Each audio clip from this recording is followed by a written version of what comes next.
तो स्टार्ट करते हैं हम अपना सी फाउंडेशन का chapter the company act 2013। Company act 2013 आपको पता ही होगा। कंपनी एक्ट 1956 था उस 2013 से पहले। और ये 2013 एक्ट सी फाउंडेशन में जो एप्लीकेबल है आपके नवंबर 21 एग्ज़ाम के लिए, जून 21 एग्ज़ाम के लिए ऑल्सो। एंड हम इसमें सबसे पहले कवर करेंगे द कंपनी एक्ट 2013 का meaning and feature. Let's start. देखिए इंट्रोडक्शन दे रखा है इसमें।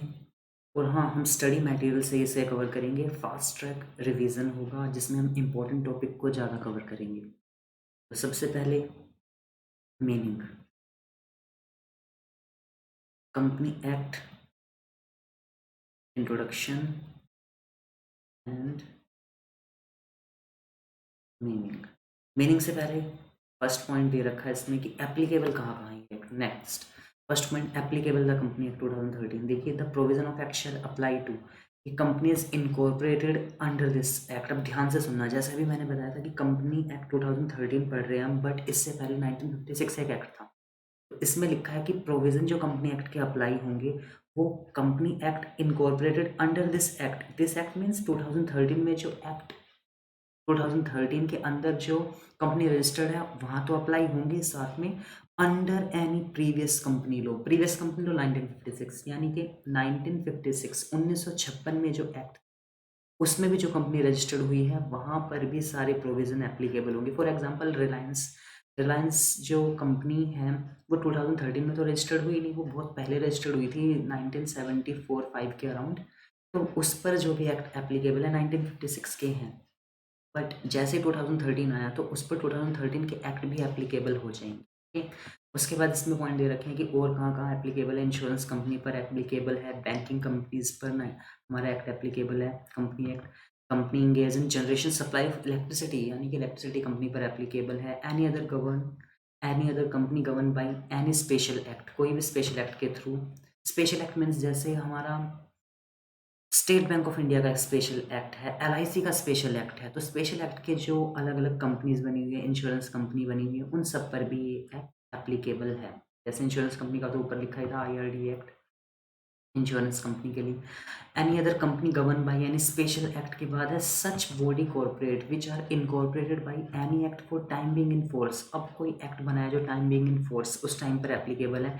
And as the central government may by notification specify in this behalf. Central government कभी भी नोटिफिकेशन पास करके कोई भी कंपनी या किसी भी टाइम बीइंग इन फोर्स जो एक्ट है उसमें एप्लीकेबल करना चाहे तो इस एक्ट को एप्लीकेबल कर सकती है। ओके, तो ये तो छोटे छोटे पॉइंट्स थे जो हमने देखे कि एक्ट कहाँ कहाँ एप्लीकेबल होगा।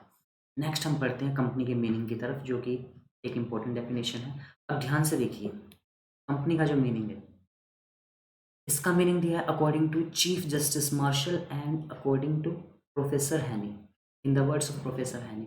तो प्रोफेसर हैनी की जो डेफिनेशन हम इसे रीड करेंगे, इसमें लिखा है a company is an incorporated association. Listen to this, company एक इनकॉर्पोरेटेड एसोसिएशन है। तो डेफिनेशन में लिखा है कि कंपनी एक registered, incorporated means registered association है। एसोसिएशन मीन्स लोगों का समूह, संघ। तो कंपनी अगर इनकॉर्पोरेटेड है इसका मतलब ये वो कंपनी वो एसोसिएशन होगी जो रजिस्टर्ड होगी। जैसे कि आपको पता है सोल प्रोप्राइटरशिप, पार्टनरशिप, उसके बाद कंपनी। तो सबसे पहले कोई पर्सन बिजनेस स्टार्ट करता है तो सोल प्रोप्राइटर से एक छोटे लेवल पर अकेला ही पर्सन बिजनेस करता है, लेकिन सोल प्रोप्राइटरशिप में रजिस्ट्रेशन कंपलसरी नहीं है। दूसरा पार्टनरशिप, पार्टनरशिप में भी रजिस्ट्रेशन कंपलसरी नहीं है, ऑप्शनल है, आप लेना चाहे ले सकते हैं दोनों में ही। लेकिन कंपनी के अंदर हम क्या देखते हैं कि इनकॉर्पोरेटेड एसोसिएशन है, इट मीन्स ये रजिस्टर्ड एसोसिएशन है, इसका रजिस्ट्रेशन जरूरी है। ओके, उसके बाद लिखा है which is an artificial person created by law. Artificial person means ऐसा पर्सन बन जाता है, कंपनी बनने के बाद एक अलग ही पर्सन की डेफिनेशन हो जाती है जो क्रिएटेड बाय लॉ, कानून की दृष्टि में जो कानून ने उसे क्रिएट किया है, तो कानून की नज़रों में ही वो एक पर्सन होगा। कानून ही उसे बना सकता है, कानून ही उसे ख़त्म भी कर सकता है। जब कंपनी का वाउंड अप होगा हम उसे ख़त्म भी कर सकते हैं। Having separate entity, separate entity means ये अलग अस्तित्व होगा इसका। जैसे कंपनी के मेंबर अलग होंगे और कंपनी अलग, दोनों अलग पर्सन है। फॉर एग्जांपल रिलायंस कंपनी को लीजिए, आप रिलायंस के जैसे जो मेन पर्सन है चेयरमैन वो है मुकेश अंबानी। तो मुकेश अंबानी अलग पर्सन है अपनी कंपनी रिलायंस से, तो उनकी सेपरेट एंटिटी है with a perpetual succession. Another point, ये सारे पॉइंट जो है इसके मीनिंग एज वेल एज इसके फीचर्स में भी है। परपिचुअल सक्सेशन मीन्स कंपनी हमेशा चलती रहेगी, परपिचुअल हमेशा के लिए सक्सेशन आगे बढ़ती रहेगी। तो परपिचुअल का मीनिंग है कंपनी के मेंबर चाहे कंपनी में आए या जाए, मेंबर में come member may go, but company will never change its existence, it will perpetually continue. ये परपिचुअल चलती रहेगी। जैसे मान लो कंपनी के 10 मेंबर हैं और 10 के 10 मेंबर की डेथ हो गई, तो क्या कंपनी की भी डेथ हो गई? नेवर। कंपनी हमेशा चलती रहेगी। कंपनी के जो लीगल एयर होंगे वो उसे चलाएंगे, कंपनी की मैनेजमेंट उसे चलाएगी। मेंबर्स में come members may go, company will never go, never end, only due to the feature of members. Okay, तो परपेचुअल सक्सेशन मीन्स कंपनी चलती रहेगी। And common seal, common seal company की एक stamp होती है जो उसके लीगल डॉक्यूमेंट्स पर लगती है। ज़्यादातर ये पहले कंपलसरी थी, अब ये कंपलसरी नहीं है, अब ये ऑप्शनल है, इसे लगा भी सकते हैं नहीं भी। This definition sum up the meaning as well as feature of the company. तो इस डेफिनेशन के अंदर मीनिंग एंड फीचर दोनों ही इंक्लूड है, that's why this definition is important. आप इसी को एग्जाम के लिए रिवाइज कर लेना। तो कंपनी की डेफिनेशन सेक्शन 2 सब सेक्शन 20 में दी गई है। नेक्स्ट मूव, अब इसके फीचर जो हमने ऊपर पढ़े थे सेम वैसे। सेपरेट लीगल एंटिटी, कंपनी एक सेपरेट लीगल एंटिटी होती है जो अपने मेंबर से बिल्कुल सेपरेट होती है, legally separate from its member. Perpetual succession जो हमने अभी पढ़ा, परपिचुअल सक्सेशन मीन्स मेंबर में कम मेंबर में को, change in member does not affect existence of company. तो कंपनी के एग्जिस्टेंस पर कोई भी इफेक्ट नहीं पड़ेगा अगर मेंबर चेंज होंगे तो। नेक्स्ट, लिमिटेड लायबिलिटी, इस पॉइंट को अच्छे से डिस्कस करेंगे हम। लिमिटेड लायबिलिटी मीन्स कंपनी के जो मेंबर हैं उनकी लायबिलिटी लिमिटेड होती है।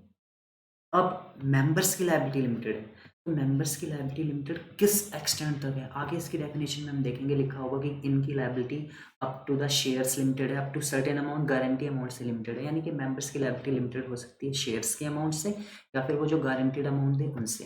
नेक्स्ट, आर्टिफिशियल जुडिशियल पर्सन, इसका सिंपल सा मीनिंग है कि कंपनी एक कानूनी दृष्टि से एक व्यक्ति है, जो जुडिशियल पर्सन है जो कानून की दृष्टि में, company can act through human agency only. अब वो जुडिशियल पर्सन में तो एक पर्सन है लेकिन वो इंसानों की हेल्प से ही काम कर सकती है, कंपनी अकेले कोई काम नहीं कर सकती। नेक्स्ट, कंपनी कैन कॉन्ट्रैक्ट कर सकती है, इशू कर सकती है, भी इशूड, उसके ऊपर कोई केस भी कर सकता है इन इट्स ओन नेम। तो कंपनी जुडिशियल पर्सन है, इसका मतलब ये हुआ कि जैसे एक नॉर्मल पर्सन के साथ बिहेव किया जाता है वो सारे बिहेव इसके साथ होंगे। नॉर्मल पर्सन कॉन्ट्रैक्ट कर सकता है, किसी पर्सन के ऊपर केस कर सकता है, फाइल इशू कर सकता है, भी इशूड उसके ऊपर भी केस किया जा सकता है। तो ये नॉर्मल से फीचर थे। लेट्स मूव ऑन फर्दर, हम उन टॉपिक्स पर ज़्यादा ध्यान देंगे जो ज़्यादा इंपॉर्टेंट है, और जो नॉर्मल टॉपिक्स हैं जो आप खुद स्टडी कर सकते हैं जैसे फीचर्स वगैरह, उस पर हम ज़्यादा फोकस नहीं करेंगे। नेक्स्ट, सेपरेट लीगल एंटिटी, आप इसे रीड कर सकते हैं, दे रखा है कि परपेचुअल सक्सेशन का एग्जांपल भी आप इसे रीड कर लेना, it's not very difficult. Limited liability, limited liability का आगे एक पॉइंट आएगा उसमें हम इसे अच्छे से डिस्कस कर लेंगे। लिमिटेड लायबिलिटी देखिए यहाँ पे लिखा भी है, limited by guarantee and limited company. आगे भी एक पॉइंट्स है, artificial legal person created by process of legal, ये भी नॉर्मल पॉइंट्स हैं। कंपनी आर्टिफिशियल पर्सन होती है, मतलब कानून की दृष्टि में ही एक पर्सन होगी। Common seal, it is not compulsory, it is optional, ये सिंबल होता है इसके इनकॉर्पोरेशन का। Corporate veil theory, very important for exam purpose, तो हम इंपॉर्टेंट टॉपिक को ज़्यादा ध्यान देंगे। ओके, तो कॉर्पोरेट वेल क्या है? कॉर्पोरेट वेल, वेल मीन्स एक पर्दा, और ये कॉर्पोरेट वेल है, इट मीन्स ये एक कॉर्पोरेट एंटिटी को अलग बनाने के लिए कंपनी और मेंबर्स के बीच में एक सेपरेट आइडेंटिफिकेशन के लिए उन दोनों के बीच में एक पर्दा है। अगर उस पर्दे को हटा दिया जाएगा तो मेंबर और कंपनी सेम पर्सन हो जाएंगे। ये हटा भी सकते हैं इस पर्दे को, लेकिन ये जब तक ये पर्दा बीच में, मेंबर और कंपनी को अलग माना जाता है। तो corporate veil refer a legal concept, ये एक लीगल कॉन्सेप्ट है, whereby the company is identified separately from member of its company. Company अपने मेंबर से अलग है कॉर्पोरेट वेल के अकॉर्डिंग। अब कॉर्पोरेट वेल जो है ये साफ साफ ये बताता है कि इस वेल के थ्रू सरकार ने, गवर्नमेंट ने या लॉ बॉडी ने एक प्रिविलेज दिया है कंपनी को कि वो कंपनी मेंबर से अलग होती है और अलग होकर ही वो अपनी डीलिंग करती है, काम करती है, और अगर कोई गलती कंपनी से होगी तो कंपनी उसके लिए जिम्मेदार होगी, मेंबर जिम्मेदार नहीं होंगे। बट अगर मेंबर फ्रॉडुलेंटली बिहेव करेंगे तो ये वेल हटा दी जाएगी, लिफ्ट कर दी जाएगी। आगे हम इस टॉपिक को भी रीड करेंगे। The term corporate veil refer to the concept that member of a company are shielded from liability. जो मेंबर है कंपनी के, उन्हें शील्ड दी गई है, बचाया गया है लायबिलिटी से, connected to the company's action, की कंपनी के एक्शन से अगर कोई लायबिलिटी मेंबर्स पर आए तो वो कंपनी के ऊपर ही आएगी, मेंबर के ऊपर नहीं आएगी, कंपनी ही लायबल होगी। नॉर्मल अगर एग्जांपल लिया जाए, मान लो रिलायंस कंपनी ने कोई प्रोडक्ट बनाया और वो प्रोडक्ट ख़राब निकला और जिसकी वजह से उसके ऊपर कंज्यूमर्स ने केस कर दिया, तो रिलायंस कंपनी लायबल होगी। Mukesh Ambani is not personally liable for any act done by the company. If the company incurs any डेप्ट, कंपनी के ऊपर कोई डेप्ट है, कॉन्ट्रावीन एनी लॉ, उसने कोई कानून तोड़ा है, कॉन्ट्रावीन करा है, the corporate veil concept imply that member should not be liable, तो मेंबर लायबल नहीं होंगे फॉर दोज एरर्स, उन एरर्स के लिए। In other words, they enjoy corporate ice insulation, तो कॉर्पोरेट इंसुलेशन उन्हें ये कॉन्सेप्ट दिया गया है। Thus shareholder are protected from any act of the company. It means हमने शेयर होल्डर को प्रोटेक्ट करा है कंपनी के किसी भी एक्ट से। बहुत अच्छा केस स्टडी है Salomon versus Salomon and company. अब ये जो केस स्टडी है, ब्रिटिश की केस स्टडी है, ये पाउंड में इसमें कुछ आंसर दे रखे होंगे, जैसे 10,000 पाउंड। अब इसे ध्यान से देखिए।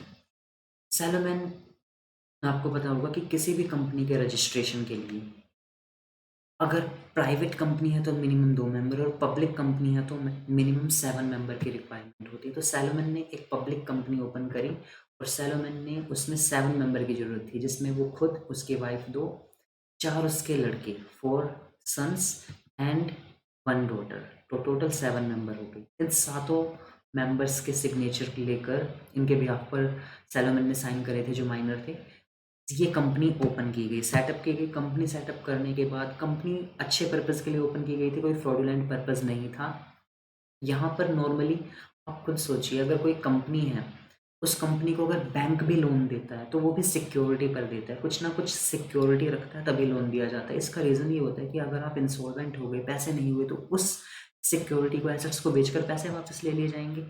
अब यहाँ पर सैलोमन ने क्या किया, अपनी कंपनी को के 20,000 के शेयर्स तो खुद ले लिए। शेयर्स इंपॉर्टेंट पॉइंट नहीं, पॉइंट है इसने डिबेंचर जो थे वो 10,000 पाउंड के कंपनी को दिए थे, अपनी ही कंपनी को, क्योंकि ये तो मेंबर है, अपनी कंपनी से अलग है। As a debtor, as a sorry as a creditor इसने कंपनी को 10,000 के डिवेंचर दिए on the company's assets, company के एसेट्स के ऊपर चार्ज करके, कि कंपनी अगर इंसॉल्वेंट हो गई, बैंकरप्ट हो गई, तो ये एसेट्स बेचकर मुझे वो पैसे मिल जाएंगे। क्लियर? अब कोई भी पर्सन कंपनी को लोन दे सकता है, डिवेंचर दे सकता है, इसमें कोई इशू नहीं है। नेक्स्ट जो है, अनसिक्योर्ड क्रेडिटर थे कुछ। अनसिक्योर्ड मतलब ऐसे क्रेडिटर जिन्होंने पैसे तो दिए हैं 7,000 पाउंड, लेकिन उसके बदले कुछ भी सिक्योरिटी नहीं रखी, गिरवी नहीं रखवाया कुछ। अब अगर कंपनी बैंकरप्ट हो, इंसॉल्वेंट हो, तो सबसे पहले सिक्योर्ड क्रेडिटर को पैसे दिए जाते हैं, जैसे कि सैलोमन खुद, उसने डिबेंचर दे रखे हैं। अब ये जो अनसिक्योर्ड क्रेडिटर है 7,000, इनको बाद में पैसे दिए जाएंगे अगर बच जाएंगे तो। और ये कंपनी हो गई थी इंसॉल्वेंट, सैलोमन कंपनी। इंसॉल्वेंट होने के बाद इसके पास पैसे नहीं बचे कि ये अनसिक्योर्ड क्रेडिटर को दे पाए, तो अनसिक्योर्ड क्रेडिटर ने इस कंपनी के ऊपर केस फाइल किया और ये कहा कि सैलोमन तो वही पर्सन है, ये खुद पैसे ले रहा है, हमें पैसे नहीं दे रहा, तो सैलोमन को पैसे नहीं देने चाहिए। कोर्ट को ये कहा गया कि सैलोमन और कंपनी सेम ही पर्सन है, ये हमारे पैसे जब्त कर रहा है, ले रहा है, हमें नहीं दे रहा, क्रेडिटर ने ये कहा। लेकिन कोर्ट का ऑर्डर आया जिसमें ये बताया गया कि कंपनी सेपरेट होती है अपने मेंबर्स से, और कंपनी के मेंबर्स कंपनी के किसी भी एक्ट के लिए लायबल नहीं है। अगर कंपनी इंसॉल्वेंट हो गई तो जो पैसे बचते हैं वो उसके डेटर्स को, उसके क्रेडिटर्स को दे दिए जाएंगे, जितने भी क्रेडिटर हैं, सॉरी मैं डेटर बोल रहा हूँ, क्रेडिटर्स को, क्रेडिटर को जिन्होंने लोन दिया है कंपनी को। लेकिन पहले देते हैं सिक्योर्ड क्रेडिटर को, जो कि सैलोमन है। तो सैलोमन को देने के बाद कोई पैसा बचा ही नहीं, तो अनसिक्योर्ड क्रेडिटर को यहाँ पर कुछ नहीं मिल पाया। तो ये केस था सैलोमन वर्सेस सैलोमन कंपनी का, आप इसे रीड कर लेना, सिंपल सा केस था। और इसका डिसीजन दिया था लॉर्ड मैक न्यूटन ने। नेक्स्ट, अब यहाँ पे बताया गया lifting of corporate veil, the following are the cases where company law disregard the principle of corporate personality. अब आगे हम पढ़ेंगे कि क्या हम कंपनी के कॉर्पोरेट वेल को लिफ्ट कर सकते हैं। लिफ्ट मीन्स हटा सकते हैं, अगर वो कोई गलत काम कर रही है तो उसे हटाया जा सकता है। जैसे कंपनी अगर फ्रॉडुलेंट पर्पस के लिए बनी है, लोगों को धोखा देने के लिए, तो कॉर्पोरेट वेल हटाने का मतलब है उसके मेंबर्स को और कंपनी को सेम माना जाएगा और उन्हें लीगली जो भी उनके ऊपर केस बनेगा सजा दी जाएगी। अदरवाइज अगर वो ईमानदारी से काम कर रहे हैं, जैसे सैलोमन काम कर रहा था, उसने कोई भी फ्रॉडुलेंट काम नहीं करा था, तो कंपनी के मेंबर अलग होंगे, उन्हें पर्सनली लायबल नहीं ठहराया जाएगा। तो अब हम पढ़ रहे हैं कि कंपनी का जो कॉर्पोरेट वेल है उसे लिफ्ट किया जाएगा, हटा दिया जाएगा, यानी कि अब जो कंपनी जो भी काम करेगी उसके लिए उसके मेंबर पर्सनली लायबल होंगे। ध्यान रखना, personally liable. Personally liable means उनके घर की प्रॉपर्टी भी बेचकर क्रेडिटर पैसे रिकवर कर पाएंगे। तो फर्स्ट पॉइंट है to determine the character of the company का character that is to find out whether company enemy और फ्रेंड। कंपनी एनिमी है या फ्रेंड है, ध्यान से सुनिए। मान लीजिए इंडिया और चाइना में युद्ध हो गया, वॉर छिड़ गई। अब चाइना की कंपनी अगर इंडिया की किसी कंपनी के साथ कोई ट्रीटमेंट करती है वॉर से पहले, तब तो वो फ्रेंड है, लेकिन वॉर के बाद करेगी तब वो एनिमी माना जाएगा। और एनिमी के साथ कोई भी ट्रांजैक्शन नहीं की जा सकती, क्योंकि एनिमी से अगर ट्रांजैक्शन कर रहे हैं तो वो हमारी कंट्री के कोई भेद, कोई सीक्रेट्स वहाँ बता सकते हैं, और वहाँ की कंपनी कंट्री के सीक्रेट्स इंडिया में। तो कोई भी कंट्री ये रिस्क नहीं लेती है, क्योंकि वो उसकी कंट्री के ऊपर रिस्क आ गया, उसके जनता के ऊपर, लोगों पीपल के ऊपर जो रिस्क आ जाएगा। इसलिए कंपनी अगर एनिमी कंपनी है तो उसके जो मेंबर हैं उन्हें पर्सनल लायबल ठहराया जाएगा। मान लो इंडिया की कोई कंपनी चाइना की कंपनी के साथ डील कर रही है, और वो भी जब चाइना से हमारा युद्ध है, तो कंपनी के जो मेंबर होंगे उसने उन्हें पर्सनल लायबल ठहराया जाएगा और उनके अगेंस्ट एक्शन लिया जाएगा। ये था फर्स्ट पॉइंट, आप इन्हें रीड कर लेना, सिंपल सा पॉइंट है। हाँ, इसमें एक Daimler company limited versus continental tyre and rubber company का एग्जांपल दे रखा है। ये कंपनी जो है continental tyre and rubber company, rubber बनाने वाली, मतलब टायर बनाने वाली कंपनी थी। और डैimler कंपनी जो थी, रबर टायर बनाने वाली कंपनी से टायर लेती थी। अब ये उस टाइम की बात है जब वर्ल्ड वॉर था, जहाँ जर्मनी और इंग्लैंड के अंदर युद्ध था। तो जर्मनी और इंग्लैंड की ये कंपनी है जो आपस में वॉर छिड़ चुकी थी, दोनों आपस में एनिमी कंपनी बन गई थी। तो ये कंपनी आपस में डील नहीं कर सकती, अगर ये डील करती तो इनके अगेंस्ट एक्शन लिया जाता। तो for this purpose the court may examine the character of the person who are really at the helm of affair of the company, जो कंपनी के अफेयर में जुड़ा हुआ है। ये कॉन्टिनेंटल टायर कंपनी है, मर्सिडीज के टायर वगैरह बनाती है, बनाने वाली कंपनी उस टाइम की। आगे टू प्रोटेक्ट रेवेन्यू और टैक्स। रेवेन्यू और टैक्स प्रोटेक्ट करने के लिए, बचाने के लिए, गवर्नमेंट को टैक्स छुपाने के लिए अगर कोई कंपनी ऐसा काम करती है तो उसके भी कॉर्पोरेट वेल को लिफ्ट कर दिया जाएगा और उसके मेंबर को पर्सनल लायबल ठहराया जाएगा। Where corporate entity where corporate entity is use to evade और सर्कमवेंट टैक्स, टैक्स छुपाया जा रहा है। सेकंड पॉइंट है इसमें डिंशा मैनेजी पेटेंट। यहाँ पर भी सेम यही केस था कि जो कंपनी बनाई थी डिंशा मैनेजी ने, वो इसलिए बनाई थी कि वो इनकम टैक्स को छुपाया जाए। उनकी ह्यूज इनकम थी और उस इनकम को वो छिपा रहे थे। उसको छिपाने की वजह से अगर वो गलत काम कर रहे थे तो कंपनी की कॉर्पोरेट वेल लिफ्ट कर दी जाएगी और इनको पकड़ लिया जाएगा। यही केस है। द कोर्ट डिसाइडेड, इसमें जो डिसीजन आया, that the private companies were a sham. Sham मतलब वो एक धोखा है। And the corporate well was lifted, उसे उठाया जाएगा कॉर्पोरेट वेल को, डिसाइड टू रियल ओनर को देखने के लिए ऑफ द इनकम की, इनकम किस ओनर की।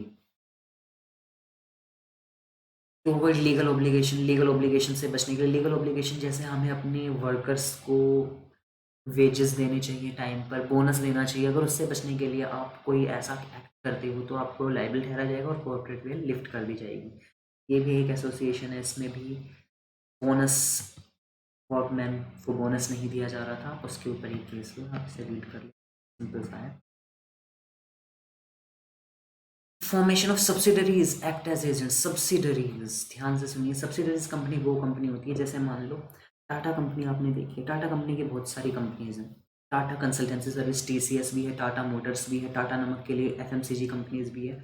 अगर मैं एक एग्जांपल लूँ कि टाटा की एक कंपनी है जो वॉच बनाती है, टाइटन, तो टाटा की वो सब्सिडरी कंपनी है। अगर सब्सिडरी कंपनी कोई गलत एक्ट करती है तो उसकी मेन कंपनी को लायबल ठहराया जाएगा। तो सब्सिडरी कंपनी मेन कंपनी की एजेंट होती है और उसके मेंबर को लायबल ठहराया जाएगा अगर वो कुछ एक्ट करे। अ कंपनी में समटाइम भी रिगार्डेड एज एजेंट, उसे एजेंट माना जाता है, और trustee of its member.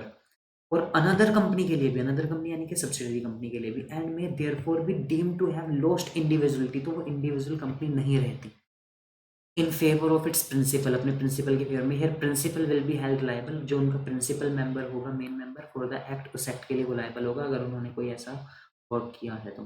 Fifth, company formed और फ्रॉड या इम्प्रॉपर, देखो कंपनी किस लिए बना रखी है, फ्रॉड के लिए, इम्प्रॉपर कंडक्ट, डिफीट लो, कानून को ही डिफीट करने के लिए अगर कोई कंपनी बनाई गई है, तब भी उस कंपनी के जो मेंबर होंगे पर्सनल लायबल होंगे। यहाँ पे कुछ पॉइंट्स दे रखे हैं वही जो हमने पढ़े हैं। कॉर्पोरेट वेल कब लिफ्ट की जाएगी, ट्रेडिंग विद एनवी के साथ ट्रेड कर रहे हैं, कॉर्पोरेट एंटिटी यूज़ कर रही है इवेड, टैक्स को छिपाने के लिए, बचाने के लिए, where company form other company as their subsidiary, subsidiary में एजेंट की तरह काम कर रही है, अवॉइड लीगल ऑब्लिगेशन से बचने के लिए, बोनस वगैरह का एग्जांपल है इसमें, और where the device of incorporation is adopted for some illegal या इम्प्रॉपर पर्पज के लिए। सिंपल है, तो ये पॉइंट आपको ऐसा करना है, मेन हेडिंग याद कर लेना और अंदर के पॉइंट्स आप बनाकर भी लिख सकते हो, आपको स्टोरी की तरह पढ़ना है ये, लेकिन हम फास्ट ट्रैक मैनर में रिवाइज कर रहे हैं तो आप मेन पॉइंट्स पर ज़्यादा फोकस करना है, इनको आप पढ़ सकते हो, ये इतने डिफिकल्ट टॉपिक नहीं है। Next, classes of company under company act के अंदर classes incorporated, unincorporated, on the basis of mode of incorporation, registered company, statutory company, chartered company, इन सबको हम रीड करेंगे, points discuss.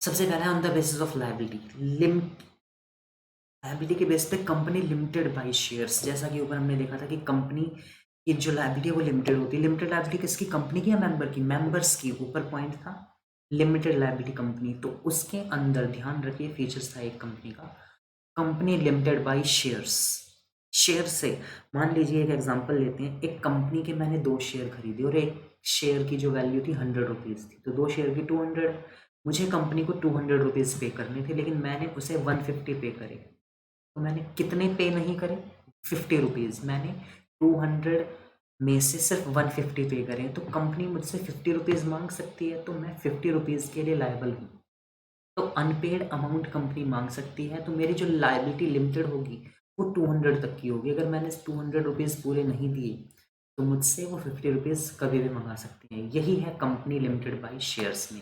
Is that clear?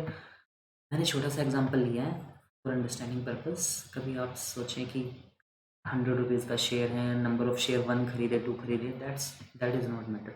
Company limited by guarantee, simple सा point है limited by guarantee में, company अगर guarantee से limited है, गारंटी, तो गारंटी का एक अमाउंट होता है, हर शेयर होल्डर कुछ ना कुछ गारंटी का अमाउंट कंपनी को बताते हैं। अब वो जो गारंटी का अमाउंट है उसका यूज़ कब होगा, जब कंपनी वाउंड अप होगी, जैसे ऊपर का एग्जांपल था शेयर्स के पैसे कब मंगाए जाएंगे, जब कंपनी वाउंड अप होगी, यानी कि जब कंपनी बैंकरप्ट हो जाएगी या ख़त्म हो जाएगी, कंपनी को हम बंद कर रहे हैं, तब वो पैसे मंगाए जाते हैं। क्यों मंगाए जाते हैं पैसे, कंपनी के क्रेडिटर को पे करने के लिए, क्योंकि कंपनी जब क्लोज डाउन हो रही है तो उसके जो क्रेडिटर हैं उन्हें पैसे पे करने पड़े, इसलिए तो company limited by guarantee, section 2 sub section 21 of the company act ये डिफाइन करता है as the company having the liability of its member limited by the memorandum, के अंदर ये लिखा होगा, मेमोरेंडम और आर्टिकल, ये 2 डॉक्यूमेंट्स होते हैं कंपनी के, to such amount as the member may respectively, such amount, यहाँ पर देखिए सच अमाउंट, ये अमाउंट बताया जाता है। अब इसका एक एग्जांपल लेते हैं, मान लेते हैं कंपनी के 10 मेंबर और कंपनी की टोटल एसेट्स हैं 10 करोड़, लायबिलिटी भी 10 करोड़ है। अब कंपनी हो गई बैंकरप्ट, इंसॉल्वेंट, और कंपनी को अपनी एसेट्स बेचनी पड़ रही है, एसेट्स 10 करोड़ की बेचकर उसे पैसे 10 करोड़ नहीं मिले, बैंकरप्ट वो इसीलिए तो हुई है क्योंकि उसकी एसेट्स की वैल्यू कम होगी, कैश नहीं होगा उसके पास, एफडी फेक करा रखी होगी, कुछ ना कुछ तो प्रॉब्लम होगी, तो 10 करोड़ की एसेट्स जो थी वो बिकी 6 करोड़ में, और लायबिलिटी थी हमारे पास 10 करोड़ की, तो हमें 4 करोड़ रुपए मंगवाने पड़ेंगे शेयर होल्डर से, तो यहाँ पे अमाउंट, सच अमाउंट, कुछ अमाउंट उन्होंने गारंटी दे रखी होगी, शेयर होल्डर्स ने कहा होगा कि हम 2 करोड़ रुपए की गारंटी देते हैं, 5 करोड़ की गारंटी देते हैं, अगर 5 करोड़ की गारंटी 4 शेयर होल्डर्स ने दे रखी होगी मिलके, तो उनसे 5 करोड़ मंगाए जा सकते हैं, और हमें 4 करोड़ की जरूरत है। As the member may respectively undertake the memorandum to contribute to the assets, अब ये एसेट्स को कंट्रीब्यूट करेंगे to the company in the event of its being wound up, तो जब कंपनी वाउंड अप होगी, वाउंड अप मतलब bankrupt होगी या फिर बंद हो जाएगी, एंड हो जाएगा जब कंपनी का सेल्स टू एग्जिस्ट, तब कंपनी के मेंबर जो भी उनका सच अमाउंट, प्रिस्क्राइब अमाउंट जो उन्होंने लिखवा रखा है मेमोरेंडम में, वो लेकर आएंगे कंपनी के लिए। To the next point, unlimited company section 2 subsection 92 में लिखा है। यहाँ पर जो लायबिलिटी है वो मेंबर्स की अनलिमिटेड होती है। जैसे मैंने ऊपर एग्जांपल लिया था कि कंपनी बैंकरप्ट हो गई है या वाउंड अप हो गई है, कंपनी के 10 करोड़ की एसेट्स बेचकर उन्हें 6 करोड़ रुपए मिले, 4 करोड़। अब 4 करोड़ रुपए उनके मेंबर्स से लिए जाएंगे, चाहे उन्होंने लिखवाया हो लायबिलिटी या ना लिखवाया, क्योंकि लायबिलिटी यहाँ पे कंपनी की अनलिमिटेड कंपनी है। अब मेंबर्स की कोई लायबिलिटी नहीं है, कोई लायबिलिटी प्रिस्क्राइब नहीं है। अगर एक मेंबर के पास से 2 करोड़ आ रहे हैं, एक के पास से आ रहे हैं 3 करोड़, तो उनसे उतने ही पैसे ले लिए जाएंगे जितने मेंबर दे सकते हैं, वो आपस में कंट्रीब्यूट करके लाएंगे। तो इसमें यही लिखा है, section 2 subsection 92 of the company act 2013 defines unlimited company as a company not having any limit. कोई लिमिट नहीं है, कोई भी मेंबर जितने पैसे पर्सनली से लिए जा सकते ले लेंगे। On the liability of its member in such a company, the liability of a member seize when he seize to be a member. अगर मेंबर सीज हो गया, मतलब मेंबर ही नहीं रहा, मेंबर ने मेंबरशिप से इस्तीफा दे दिया, वो हट गया, तो उसकी मेंबरशिप खत्म, तो लायबिलिटी भी खत्म। अगर वो मेंबर है तो उसकी लायबिलिटी अनलिमिटेड ही होगी। शायद दिख नहीं रहा होगा, कर देता हूँ। तो सेक्शन 2 सबसेक्शन 92 यही बताता है कि जो कंपनी के मेंबर हैं, in such a company the liability of the member seize when he seize to be a member, the liability of each member extend to the whole amount. Whole amount भी ले सकते हैं, company के अगर 10 करोड़ की assets में 6 करोड़ मिले तो 4 करोड़ मेंबर से ले सकते हैं। ऑफ द कंपनीज डेप्ट एंड लायबिलिटी, डेप्ट और लायबिलिटी पे करने के लिए, but he will be entitled to claim contribution from other member. दूसरे मेंबर से कॉन्ट्रीब्यूशन भी लिया जाएगा जितनी भी कमी पड़ रही है। अनलिमिटेड कंपनी में यहाँ पे पॉइंट दे रखे हैं, no limit on the liability of member, the liability cease on when he seize to be member. जब मेंबर खत्म हो गया तो लायबिलिटी भी खत्म।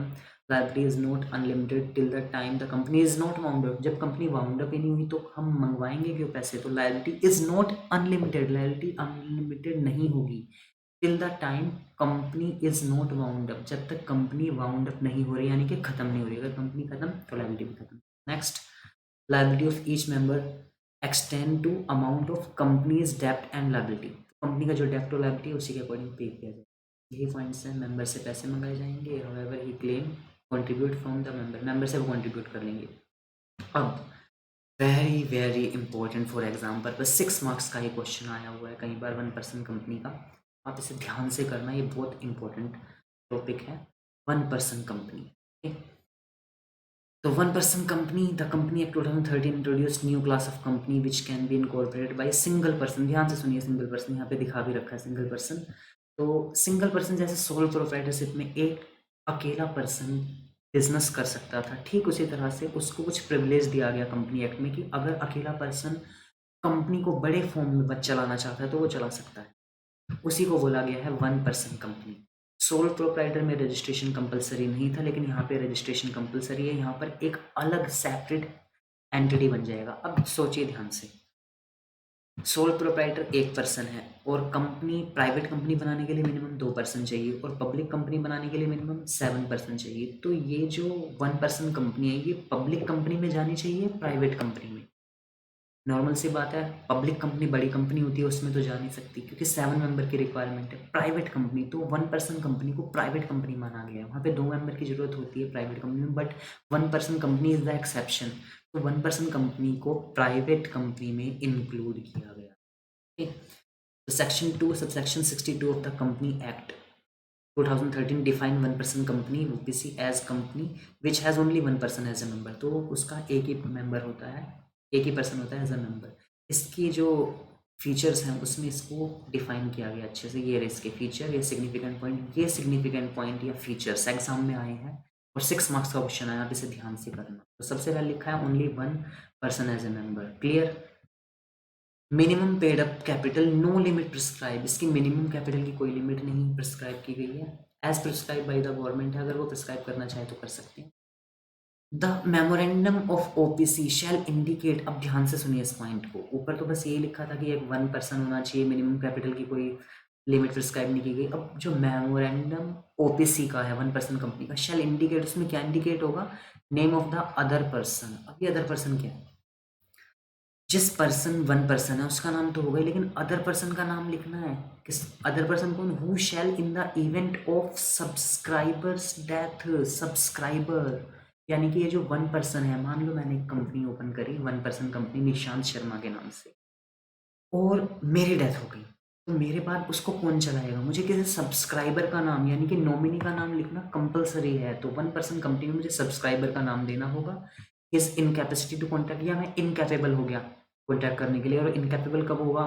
इंडियन कॉन्ट्रैक्ट एक्ट में आपने पढ़ा होगा, जब वो अनसाउंड माइंड, पागल हो जाता है, इंसॉल्वेंट या बैंकरप्ट हो जाता है, या फिर किसी लॉ के द्वारा उसे इनेबल कर दिया गया है कि वो कोई एक्ट में पार्टिसिपेट नहीं कर सकता, कॉन्टैक्ट नहीं कर सकता, लॉ के द्वारा उसे हटा दिया गया है, तब वो इनकैपेबल हो जाएगा कॉन्टैक्ट करने के लिए। Became the member of the company, तो वो मेंबर बन जाएगा डेथ के बाद। क्लियर है? तो पहले में लिखा था वन पर्सन कंपनी, दूसरे में लिखा है मिनिमम पेड अप कैपिटल की कोई लिमिट नहीं है। अब थर्ड पॉइंट में लिखा है ओपीसी में नॉमिनी का नाम देना कंपलसरी है। क्यों? क्योंकि डेथ हो गई तो उसके बाद वो पर्सन ही उस कंपनी को चलाएगा, या इनकैपेसिटी हो गई मेन मेंबर की। नेक्स्ट है the other person whose name is given, जिसका नाम दिया गया है मेमोरेंडम में, shall give his prior written consent. अब जिसका नाम दिया, मान लो मैंने अपने भाई का नाम दे दिया वन पर्सन कंपनी में, उसकी कंसेंट लेना भी तो जरूरी है, स्वीकृति, कि वो भी एक्सेप्टेंस दे, सिग्नेचर करके कहेगी हाँ भाई मैं आपकी कंपनी में नॉमिनी हूँ, आपके बाद मैं संभालूंगा। इन प्रिस्क्राइब फॉर्म मीन्स वही फॉर्म जो कंपनी देती है आपको साइन करने के लिए। अगर आप कंपनी में रजिस्ट्रेशन ले रहे हो तो एक फॉर्म दिया जाएगा, उसी को प्रिस्क्राइब फॉर्म कहते हैं।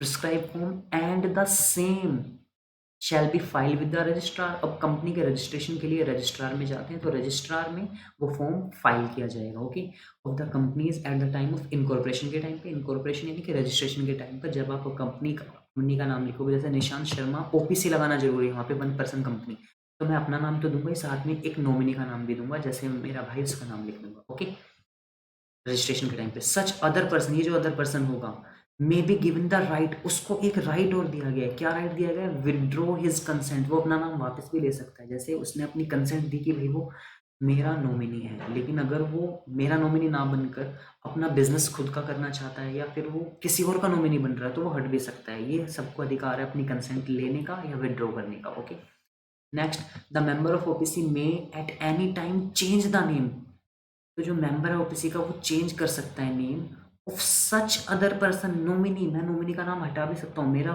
ब्रदर जिसका मैंने नाम दिया नॉमिनी में, अगर वो घर पर नहीं है, बिजनेस के सिलसिले में कहीं बाहर गया हुआ है, या वो नहीं आ सकता मेरे ना होने पर या मेरे इनकेपेबल होने पर, तो मैं उसका नाम हटा भी सकता हूँ by giving notice to the company and the company shall intimate to same to the registrar. तो मैं नोटिस एक कंपनी, अपनी ओपीसी कंपनी को भी नोटिस दूंगा, और साथ में रजिस्ट्रार को भी, रजिस्ट्रार को भी इन्फॉर्म करना जरूरी है इसके बारे में। ओके, सो नेक्स्ट है any other changes in the name of person.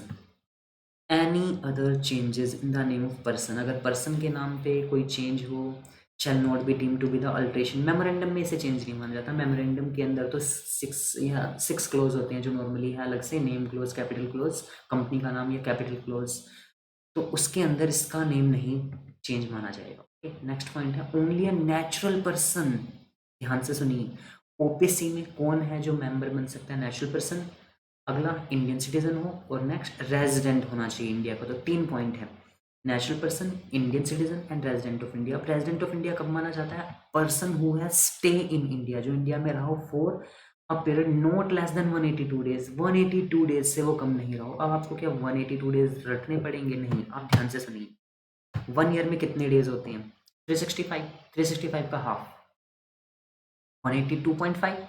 तो 182.5 को ईजी करने के लिए, लोकल लैंग्वेज में ईजी करने के लिए उसे ऐसे डेज दे दिए 182, ताकि इजीली वो याद हो जाए। ओके, तो आप याद रखना 6 मंथ के अराउंड ही होते हैं 180 डेज या 182 डेज, 6 मंथ के अराउंड है जो 182 डेज। तो अब नेचुरल पर्सन होना जरूरी है, इंडियन सिटीजन होना जरूरी है, और तीसरा रेजिडेंट, इंडिया का रेजिडेंट होना जरूरी है। रेजिडेंट होने के लिए 182 डेज रहना जरूरी है। अब कब रहेगा? जैसे मान लो 2021 अब चल रहा है, तो पिछले साल देखा जाएगा, पिछला प्रीवियस ईयर हमारा होगा 2020, यानी कि 1 अप्रैल 2020 से 31 मार्च 2021 तक प्रीवियस ईयर होगा, और करंट ईयर हमारा 1 अप्रैल 2021 से 31 मार्च 2020 तक चलेगा। ओके, यहाँ पे लिखा है the immediately preceding the financial year, financial year से पहले, तो हमारा अभी करंट ईयर जो चल रहा है उससे पिछले फाइनेंशियल ईयर में वो 182 डेज इंडिया में रहना चाहिए, प्रेजेंट होना चाहिए, नेचुरल पर्सन और सिटीजन, ये पॉइंट ध्यान रखना। Next, shall be eligible to incorporate OPC, तो वही ओपीसी बना सकता है। और shall be a nominee for the sole member of OPC, तो वही पर्सन नॉमिनी भी हो सकता है। तो जो भी मेंबर होगा, पर्सन खुद या उसका नॉमिनी, वो दोनों ही इंडियन सिटीजन, रेजिडेंट और नेशनल पर्सन होने चाहिए। नेशनल पर्सन तो आपको पता ही होगा, राम श्याम मोहन, जो भी हम सब नेशनल पर्सन है। कोई कंपनी नहीं हो सकती, यानी कि ओपीसी कोई प्राइवेट लिमिटेड कंपनी नहीं बना सकता। जैसे निशांत शर्मा ओपीसी को रिलायंस लिमिटेड नहीं बना सकती, उसे कोई निशांत राम श्याम मोहन कोई नेशनल पर्सन ही बनाएगा। Next, no person shall be eligible to incorporate more than one OPC, कोई एक पर्सन एक से ज़्यादा ओपीसी नहीं बना सकता। जैसे मैं निशांत शर्मा वन ओपीसी बना नहीं, मैं सोच रहा हूँ एक और ओपीसी बना दूँ, नहीं, मैं एक ही ओपीसी बना सकता हूँ और become nominee in more than one such company. Nominee भी नहीं बन सकता एक से ज़्यादा कंपनी में। अगर मैं अपने भाई को अपनी कंपनी में नॉमिनी बना रहा हूँ, तो वो अपनी कंपनी में नॉमिनी नहीं बन पाएगा अगर वो खुद अपनी वन पर्सन कंपनी बना रहा है मेरा भाई। तो अगर वो मेरी कंपनी में नॉमिनी बना हुआ है तो और किसी कंपनी में नॉमिनी नहीं बन सकता। No minor shall become member और नॉमिनी, माइनर भी मेंबर या नॉमिनी नहीं बन सकता। माइनर तो कॉन्टैक्ट भी नहीं कर सकता, आपको पता ही होगा, ऑफ द ओपीसी। और can hold share with beneficial interest, ना ही वो बेनिफिशियल इंटरेस्ट के साथ शेयर होल्ड कर सकता, क्योंकि पार्टनरशिप में एक पॉइंट है कि पार्टनर बन सकता है माइनर बेनिफिशियल इंटरेस्ट के साथ, बट यहाँ पर उसे हटा दिया गया क्योंकि कंपनी की फॉर्मेलिटीज बहुत ज़्यादा होती हैं, इसलिए। Such company can not be incorporated और converted into company under section 8, ये भी इंपॉर्टेंट पॉइंट है। तो सेक्शन 8 की कंपनी में इनकॉर्पोरेट नहीं हो सकती वन पर्सन कंपनी। सेक्शन 8 की कंपनी कौन सी होती है? NPO, non profit organisation. अब ये क्यों नहीं हो सकती? क्योंकि नॉन प्रॉफिट ऑर्गेनाइजेशन, जैसे हम एग्जांपल ले, ICAI, institute of chartered accountant of India, हमारा जो आईसीएआई इंस्टीट्यूट है वो भी सेक्शन 8 की कंपनी है, एनपीओ है। अब इनकी जो मैनेजमेंट होती है बहुत हाई लेवल की होती है, इसमें हमें डोनेशन मिलती है, सब्सक्रिप्शन मिलता है या फीस मिलती है स्टूडेंट से। आईसीआई को फीस मिलती है, कोई रिलीजियस पर्पज़ के लिए बना रखा हो उन्हें डोनेशन मिलती है, जैसे ट्रस्ट बना देते हैं, और हॉस्पिटल होते हैं चैरिटेबल, या फिर टेम्पल्स होते हैं, कोई स्पोर्ट्स एक्टिविटी के लिए क्लब बनाया जाता है। तो सेक्शन 8 की कंपनी उन सब में आती है। अब सेक्शन 8 की कंपनी को चलाने के लिए हाईली मैनेजमेंट की ज़रूरत है और चेक करनी पड़ती है इनकी मैनेजमेंट, उनका टैक्स इवैल्यूएशन भी करना पड़ता है, जो काफ़ी लाइबिलिटी क्रिएट करता है। इस वजह से वन पर्सन उसे नहीं संभाल सकता, तो सेक्शन 8 की कंपनी को हटाया गया है कि one person company section 8 company नहीं बन सकती। दो, it may be converted to private, वो प्राइवेट कंपनी बन सकती है, पब्लिक कंपनी भी बन सकती है इन सर्टेन केसेस, कुछ केसेस में। वो केसेस हम आगे डील करेंगे, 2 ईयर्स की उसकी रिक्वायरमेंट है, वो अभी हम डील कर लेंगे। सच company can not carry out non banking financial investment, non banking NBFC, यानी कि वन पर्सन कंपनी। अभी हमने एक पॉइंट देखा कि वो क्या नहीं बन सकती, वो सेक्शन 8 कंपनी नहीं बन सकती, लेकिन प्राइवेट कंपनी बन सकती है और पब्लिक कंपनी बन सकती है। और नीचे पॉइंट क्या दिया उन्होंने कि वो नॉन बैंकिंग फाइनेंशियल इन्वेस्टमेंट या कॉरपोरेशन एक्टिविटी। तो एनबीएफसी जो होती है, जैसे आपने नाम सुना होगा बजाज फाइनेंस, बजाज फाइनेंस एक एनबीएफसी कंपनी है, non banking financial corporation investment भी कह सकते हैं। अब ये एनबीएफसी क्यों है? बैंकिंग कंपनी जो लोन देने का, डिपॉजिट एक्सेप्ट करने का काम करती है, और नॉन बैंकिंग कंपनी उसी के सिमिलर काम करती है, सेम टू सेम नहीं, सिमिलर। वो आपसे कैश नहीं ले सकती, डिपॉजिट नहीं कर सकती, लेकिन वो आपको लोन दे सकती है, लोन ले सकती है। तो एनबीएफसी जैसे बजाज फाइनेंस क्रेडिट कार्ड भी प्रोवाइड करती है, लोन भी देती है, तो वो एनबीएफसी का काम वन पर्सन कंपनी नहीं कर सकता, क्योंकि यहाँ पर भी हाईली मैनेजमेंट की जरूरत है और साथ में लोगों का लोन, लोगों के पैसे का रिस्क लेना पड़ेगा आपको। बैंक भी आज की डेट में सही परफॉर्म नहीं कर रहे हैं, उनके भी नॉन परफॉर्मिंग एसेट्स बढ़ते जा रहे हैं, वो भी बैंक भी मर्ज किए जा रहे हैं, गवर्नमेंट बैंक आपको पता होगा, उनकी परफॉर्मेंस अच्छी नहीं है, वो खुद लोन नहीं रिकवर कर पा रहे, उनके साथ भी बहुत बड़े इश्यूज आ रहे हैं। तो वन पर्सन कैसे संभाल लेगा एक नॉन बैंकिंग कंपनी को? बैंकिंग कंपनी तो हो ही नहीं सकती, लेकिन नॉन बैंकिंग भी नहीं हो सकती, क्योंकि नॉन बैंकिंग में भी बहुत सारी फॉर्मेलिटीज होती हैं। Okay, activities including investment in securities and NBD corporate, securities में भी इन्वेस्ट करते हैं, जैसे डिवेंचर इशू कर देना, लोन के लिए शेयर्स वगैरह गिरवी रख देना, ये सब। तो ऐसी एक्टिविटी नहीं कर सकते। तो one person company section 8 company नहीं बन सकती, एनबीएफसी नहीं बन सकती, वो प्राइवेट और पब्लिक कंपनी बन सकती है, नॉन बैंकिंग नहीं। ये इंपॉर्टेंट पॉइंट है, आप ध्यान रखना इसका। Next, OPC can not convert voluntary into any kind of company. जो ओपीसी है वो कन्वर्ट नहीं हो सकती into any kind of company में, अनलेस 2 ईयर्स हैव एक्सपायर्ड। ये था पॉइंट जो ऊपर लिखा था ना, कि प्राइवेट और पब्लिक कंपनी बन सकती है सर्टेन केसेस में। वो केस यही है कि 2 ईयर्स हैव एक्सपायर्ड, अगर 2 साल पूरे हो गए किसी वन पर्सन कंपनी के, तो वो क्या बन सकती है? Any kind of company. Any kind of company मतलब प्राइवेट या पब्लिक कंपनी। सेक्शन 8 कंपनी नहीं आएगा एनी काइंड में, ना ही एनबीएफसी आएगा।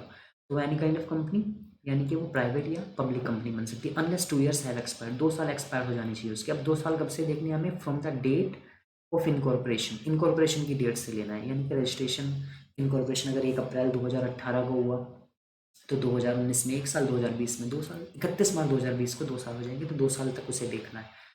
Accept where the paid up share capital increase beyond 50 lakh. अब यहाँ पे एक पॉइंट और भी है, अगर paid up share capital increase हो गई 50 लाख से ज़्यादा, तब भी उसे कन्वर्ट किया जा सकता है। तो एक पॉइंट था 2 साल तक, दूसरा पॉइंट है 50 लाख तक, और एक थर्ड पॉइंट और है, अगर average annual turnover during relevant period exceed 2 crore, 2 crore से उसकी अगर रेलिवेंट पीरियड में टर्नओवर, एनुअल टर्नओवर मतलब सेल अगर 2 करोड़ से इंक्रीज होगी, तब भी हम उसे कन्वर्ट कर सकते हैं 1% में। अब इस पॉइंट पर एक 3 to 4 मार्क्स का एक क्वेश्चन था आई गेस, जिसमें लिखा रहा कि एक कंपनी है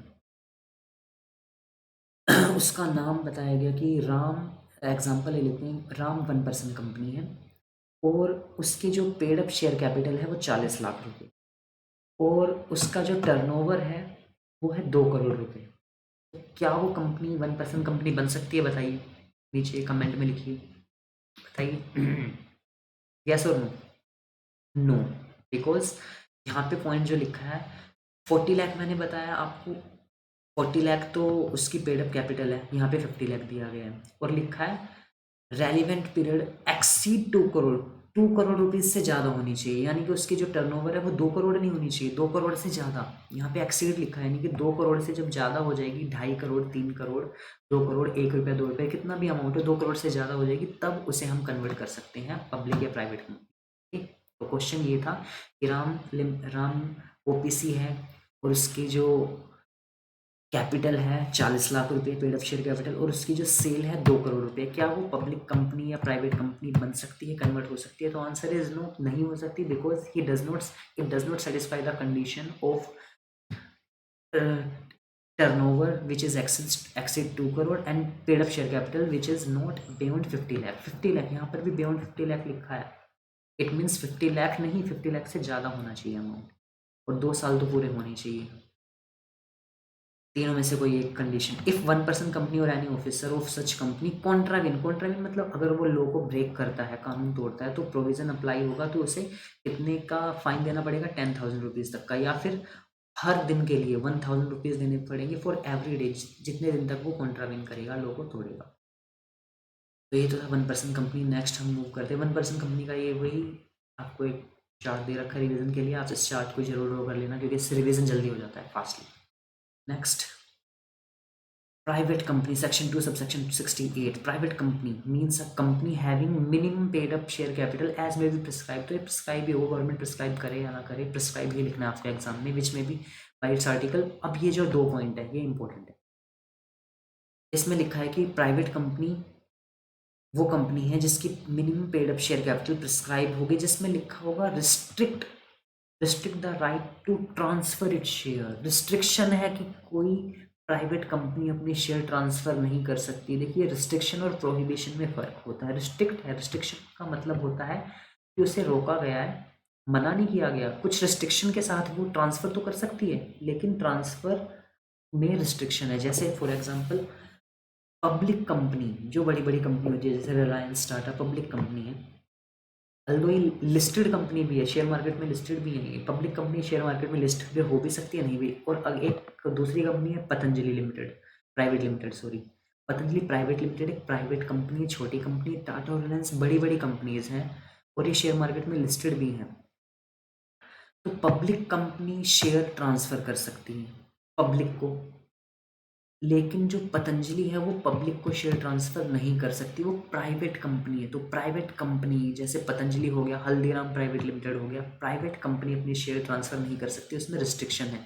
तो restrict the right to transfer it share, अब रिस्ट्रिक्ट कर रखा है, यानी कि कुछ कंडीशन है कि वो कर सकती है। हाँ, कंडीशन ये है कि वो अपने मेंबर को ट्रांसफर करेगी सबसे पहले, और अगर मेंबर नहीं ले रहे हैं तो मेंबर से पूछकर वो किसी और को दे सकती है, बस यही है, वो ओपनली पब्लिक को नहीं दे सकती। जैसे इसमें एक नीचे पॉइंट लिखा भी प्रोहिबिट्स, प्रोहिबिट्स मतलब साफ साफ मना करा है, any invitation to the public, की पब्लिक को कोई इन्विटेशन नहीं दे। Okay, restrict the right to transfer share, clear है। नेक्स्ट है except the case of one person company, one person company को छोड़कर, क्योंकि वन पर्सन कंपनी भी प्राइवेट कंपनी है, limit the number of its member 200, जो नंबर ऑफ मेंबर है वो 200 होते हैं, 200 मेंबर है, ये हमने लिमिट कर रखी है। प्राइवेट कंपनी में मैक्सिमम 200 मेंबर होते हैं और पब्लिक कंपनी में मैक्सिमम की कोई लिमिट नहीं है। मिनिमम प्राइवेट कंपनी में 2 मेंबर्स होते हैं और मैक्सिमम 200, ये याद रखना। प्रोवाइडेड दैट वेयर 2 और मोर पर्सन होल्ड 1 और more company, more share in a company jointly. अब ध्यान से सुनना, इसमें लिखा है प्रोवाइडेड दैट वेयर 2 और मोर पर्सन, 2 या 2 से ज़्यादा लोग 1 या 1 से ज़्यादा शेयर कंपनी का जॉइंटली होल्ड करते हैं, they shall for this purpose this clause be treated as single member, उन्हें सिंगल मेंबर माना जाएगा। एग्जाम्पल लेते हैं, मैं और मेरे भाई ने मिलकर पतंजलि के शेयर ले लिए, तो मैं हमने 10,000 शेयर लिए या एक शेयर लिया या 2 लिए, कितने भी शेयर लिए हो, हम दोनों मेंबर को एक माना जाएगा, क्योंकि हमने कंबाइन 2 लोग मिलकर शेयर ले रहे हैं तो उन्हें 1 ट्रीट किया जाएगा। तो नंबर ऑफ मेंबर में यहाँ पे काउंटिंग करने के लिए कि किस किस को मेंबर में काउंट किया जाएगा, 2 मेंबर को सिंगल माना जाएगा अगर वो जॉइंटली शेयर ले रहे हैं, जॉइंटली, ये पॉइंट ध्यान रखना। एग्जाम में ऐसा क्वेश्चन भी आ सकता है कि आपको कह दिया कि कैलकुलेट कीजिए कि ये पब्लिक कंपनी में कितने मेंबर है नॉर्मली, अब वो ये कह देंगे कि 2 जॉइंटली मेंबर ने इतने शेयर लिए हैं तो उनको 1 काउंट कर लेना। प्रोवाइडेड फर्दर, फर्दर में क्या इन्फॉर्मेशन दी गई है, जो 2 पॉइंट है मैं आपको नॉर्मल लैंग्वेज में समझा देता हूँ। फर्स्ट में लिखा है पर्सन जो एम्प्लॉयमेंट में हो, person who have been formally in the employment, formally मतलब पहले। तो जब हम मेंबर को काउंट करेंगे तो जो एम्प्लॉई है, एम्प्लॉई को काउंट नहीं करना, और जो फॉर्मली एम्प्लॉयमेंट में था, पहले जो पास्ट एक्स एम्प्लॉई थे, पुराने एम्प्लॉई, उन्हें भी काउंट नहीं करना है, दैट्स इट। तो कंपनी के जो मेंबर हैं 200 जब हम काउंट करेंगे तो उसके अंदर जो जॉइंट मेंबर होंगे उन्हें सिंगल काउंट करना है 1, और जो एम्प्लॉयमेंट में होंगे उन्हें काउंट नहीं करना, और जो फॉर्मली एम्प्लॉयमेंट में थे, पहले एम्प्लॉयमेंट में थे, उन्हें भी काउंट नहीं करना, that's it.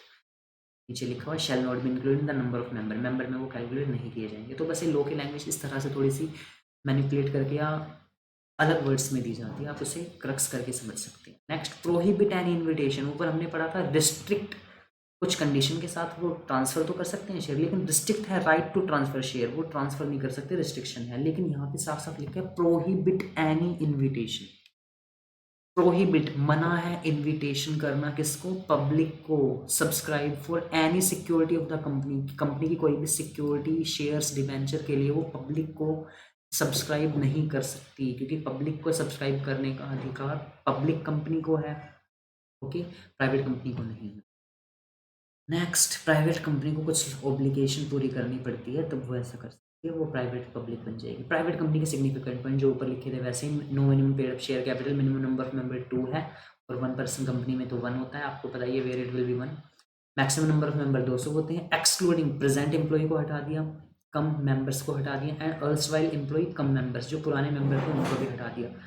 Right to transfer share restricted, ऊपर हमने पढ़ा वही, और provision of invitation, subscribe to security company, ये भी सेम वही। Small company as a private company, small company as a private company, ये पॉइंट इंपॉर्टेंट है। जैसे 1 पर्सन कंपनी तो प्राइवेट कंपनी है, स्मॉल कंपनी को भी प्राइवेट कंपनी दिया गया, क्यों, नीचे हम स्मॉल कंपनी की अभी डेफिनेशन पढ़ेंगे।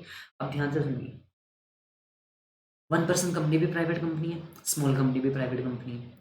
ये छोटी छोटी कंपनी को प्राइवेट कंपनी की कैटेगरी में डाला गया है, क्योंकि इनकी जो रूल एंड रेगुलेशन होते हैं वो थोड़ी ईजी होते हैं, ईजिली इन्हें अडोप्ट किया जा सकता है।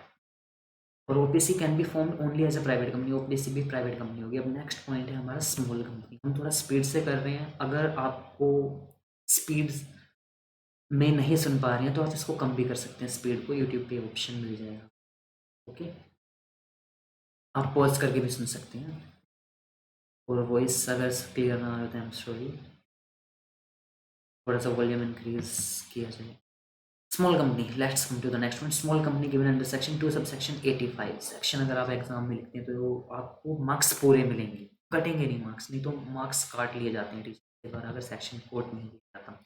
जैसे 4 मार्क्स का क्वेश्चन है, आपने सेक्शन नहीं लिखा तो आपको 3.5 मार्क्स मिल सकते हैं, अगर सेक्शन लिख दिया और पूरा क्वेश्चन का आंसर लिखा है तो पूरे मार्क्स मिलेंगे, अदरवाइज मार्क्स काटे जाते हैं। Small company given under the section 2 subsection 85 of the company act 2013, which means a company other than a public company। ध्यान से, स्मॉल कंपनी क्या है, small company gives under section 2 subsection 85 में definition दी गई है कि company act which means a company, ऐसी company other than public company, वो पब्लिक कंपनी नहीं हो सकती। ऊपर हमने पढ़ा ही था कि स्मॉल कंपनी एक प्राइवेट कंपनी होती है, तो पब्लिक तो हो ही नहीं सकती। प्राइवेट कंपनी वो कंपनी है जो पब्लिक नहीं, और पब्लिक वो है जो प्राइवेट नहीं है। आगे प्राइवेट पब्लिक कंपनी की डेफिनेशन भी कुछ इसी तरह से दे रखी है। प्राइवेट कंपनी की डेफिनेशन तो ये थी कि वो रिस्ट्रिक्ट नहीं कर सकते, रिस्ट्रिक्ट है शेयर ट्रांसफ़र करना, उनके मेंबर 200 होते हैं, प्रोहिबिशन है पब्लिक को इनविटेशन करना, ये प्राइवेट कंपनी की डेफिनेशन है। लेकिन पब्लिक कंपनी की डेफिनेशन है, public company is a company which is not a private company. Law की लैंग्वेज में ऐसे ही लिखा हुआ है। अब यहाँ पे लिखा है स्मॉल कंपनी प्राइवेट कंपनी, और स्मॉल कंपनी की डेफिनेशन में क्या लिखा है, which means company other than public company. तो ये क्लियर हो गया होगा। स्मॉल कंपनी प्राइवेट कंपनी है तो वो पब्लिक तो हो नहीं सकती, तो स्मॉल कंपनी की डेफिनेशन आपको याद ही हो जाएगी कि स्मॉल कंपनी वो कंपनी है जो पब्लिक कंपनी नहीं है। अब खुद सोचिए स्मॉल कंपनी को पब्लिक क्यों नहीं बनाया है, नाम से जो छोटी कंपनी है वो बड़ी कंपनी कैसे बन सकती है। पब्लिक कंपनी मैंने नॉर्मली कहा है वो बड़ी कंपनीज होती है, जैसे टाटा, रिलायंस, बड़ी बड़ी कंपनीज जिनकी टर्नओवर भी लाख करोड़ में, उनकी शेयर होल्डिंग या मार्केट कैपिटलाइजेशन भी ट्रिलियन में होता है। रिलायंस का आप देखोगे तो 10 ट्रिलियन क्रॉस हो चुका है market capitalisation share market. Okay, तो नेक्स्ट पॉइंट है स्मॉल कंपनी में पेड अप शेयर कैपिटल। ध्यान से देखना, इनकी paid up share capital exceed 50 lakh rupee. ये पॉइंट हमने और भी जगह पढ़ा है, एक्सीड 50 लाख कहाँ पर पढ़ा है, जब 1 पर्सन कंपनी को हम प्राइवेट या पब्लिक कंपनी में कन्वर्ट करते हैं तो उसकी भी paid up share capital 50 lakh से ऊपर होनी चाहिए। और यहाँ पे लिखा है डज नॉट, नहीं होनी चाहिए, क्योंकि अगर ज़्यादा हो गई तो वो तो पब्लिक या प्राइवेट कंपनी बन सकती है, पब्लिक कंपनी बन सकती है।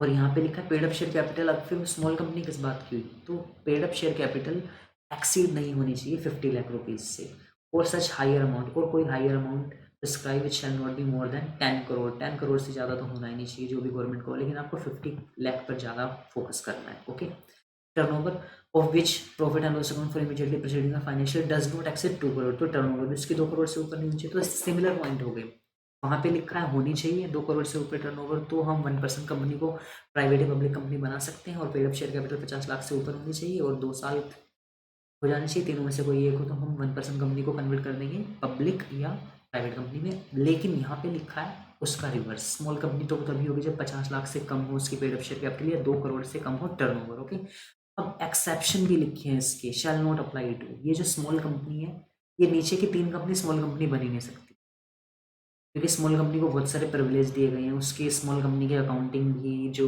रूल रेगुलेशन है, लॉ एंड ऑर्डर मेंटेन करना है, उसे कम करने हैं, उसकी जो फॉर्मेलिटीज़ है कम है।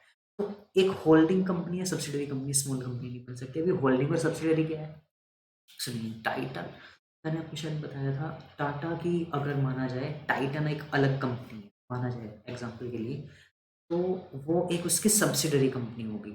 अब टाटा तो पब्लिक कंपनी है बहुत बड़ी, तो उसकी जो सब्सिडरी कंपनी है उसके अंडर आती है, बेशक उसके पास कम पैसे हैं, 50 लाख से कम है, तो भी वो स्मॉल कंपनी नहीं होगी, क्योंकि उसे चलाने वाली बहुत बड़ी कंपनी है।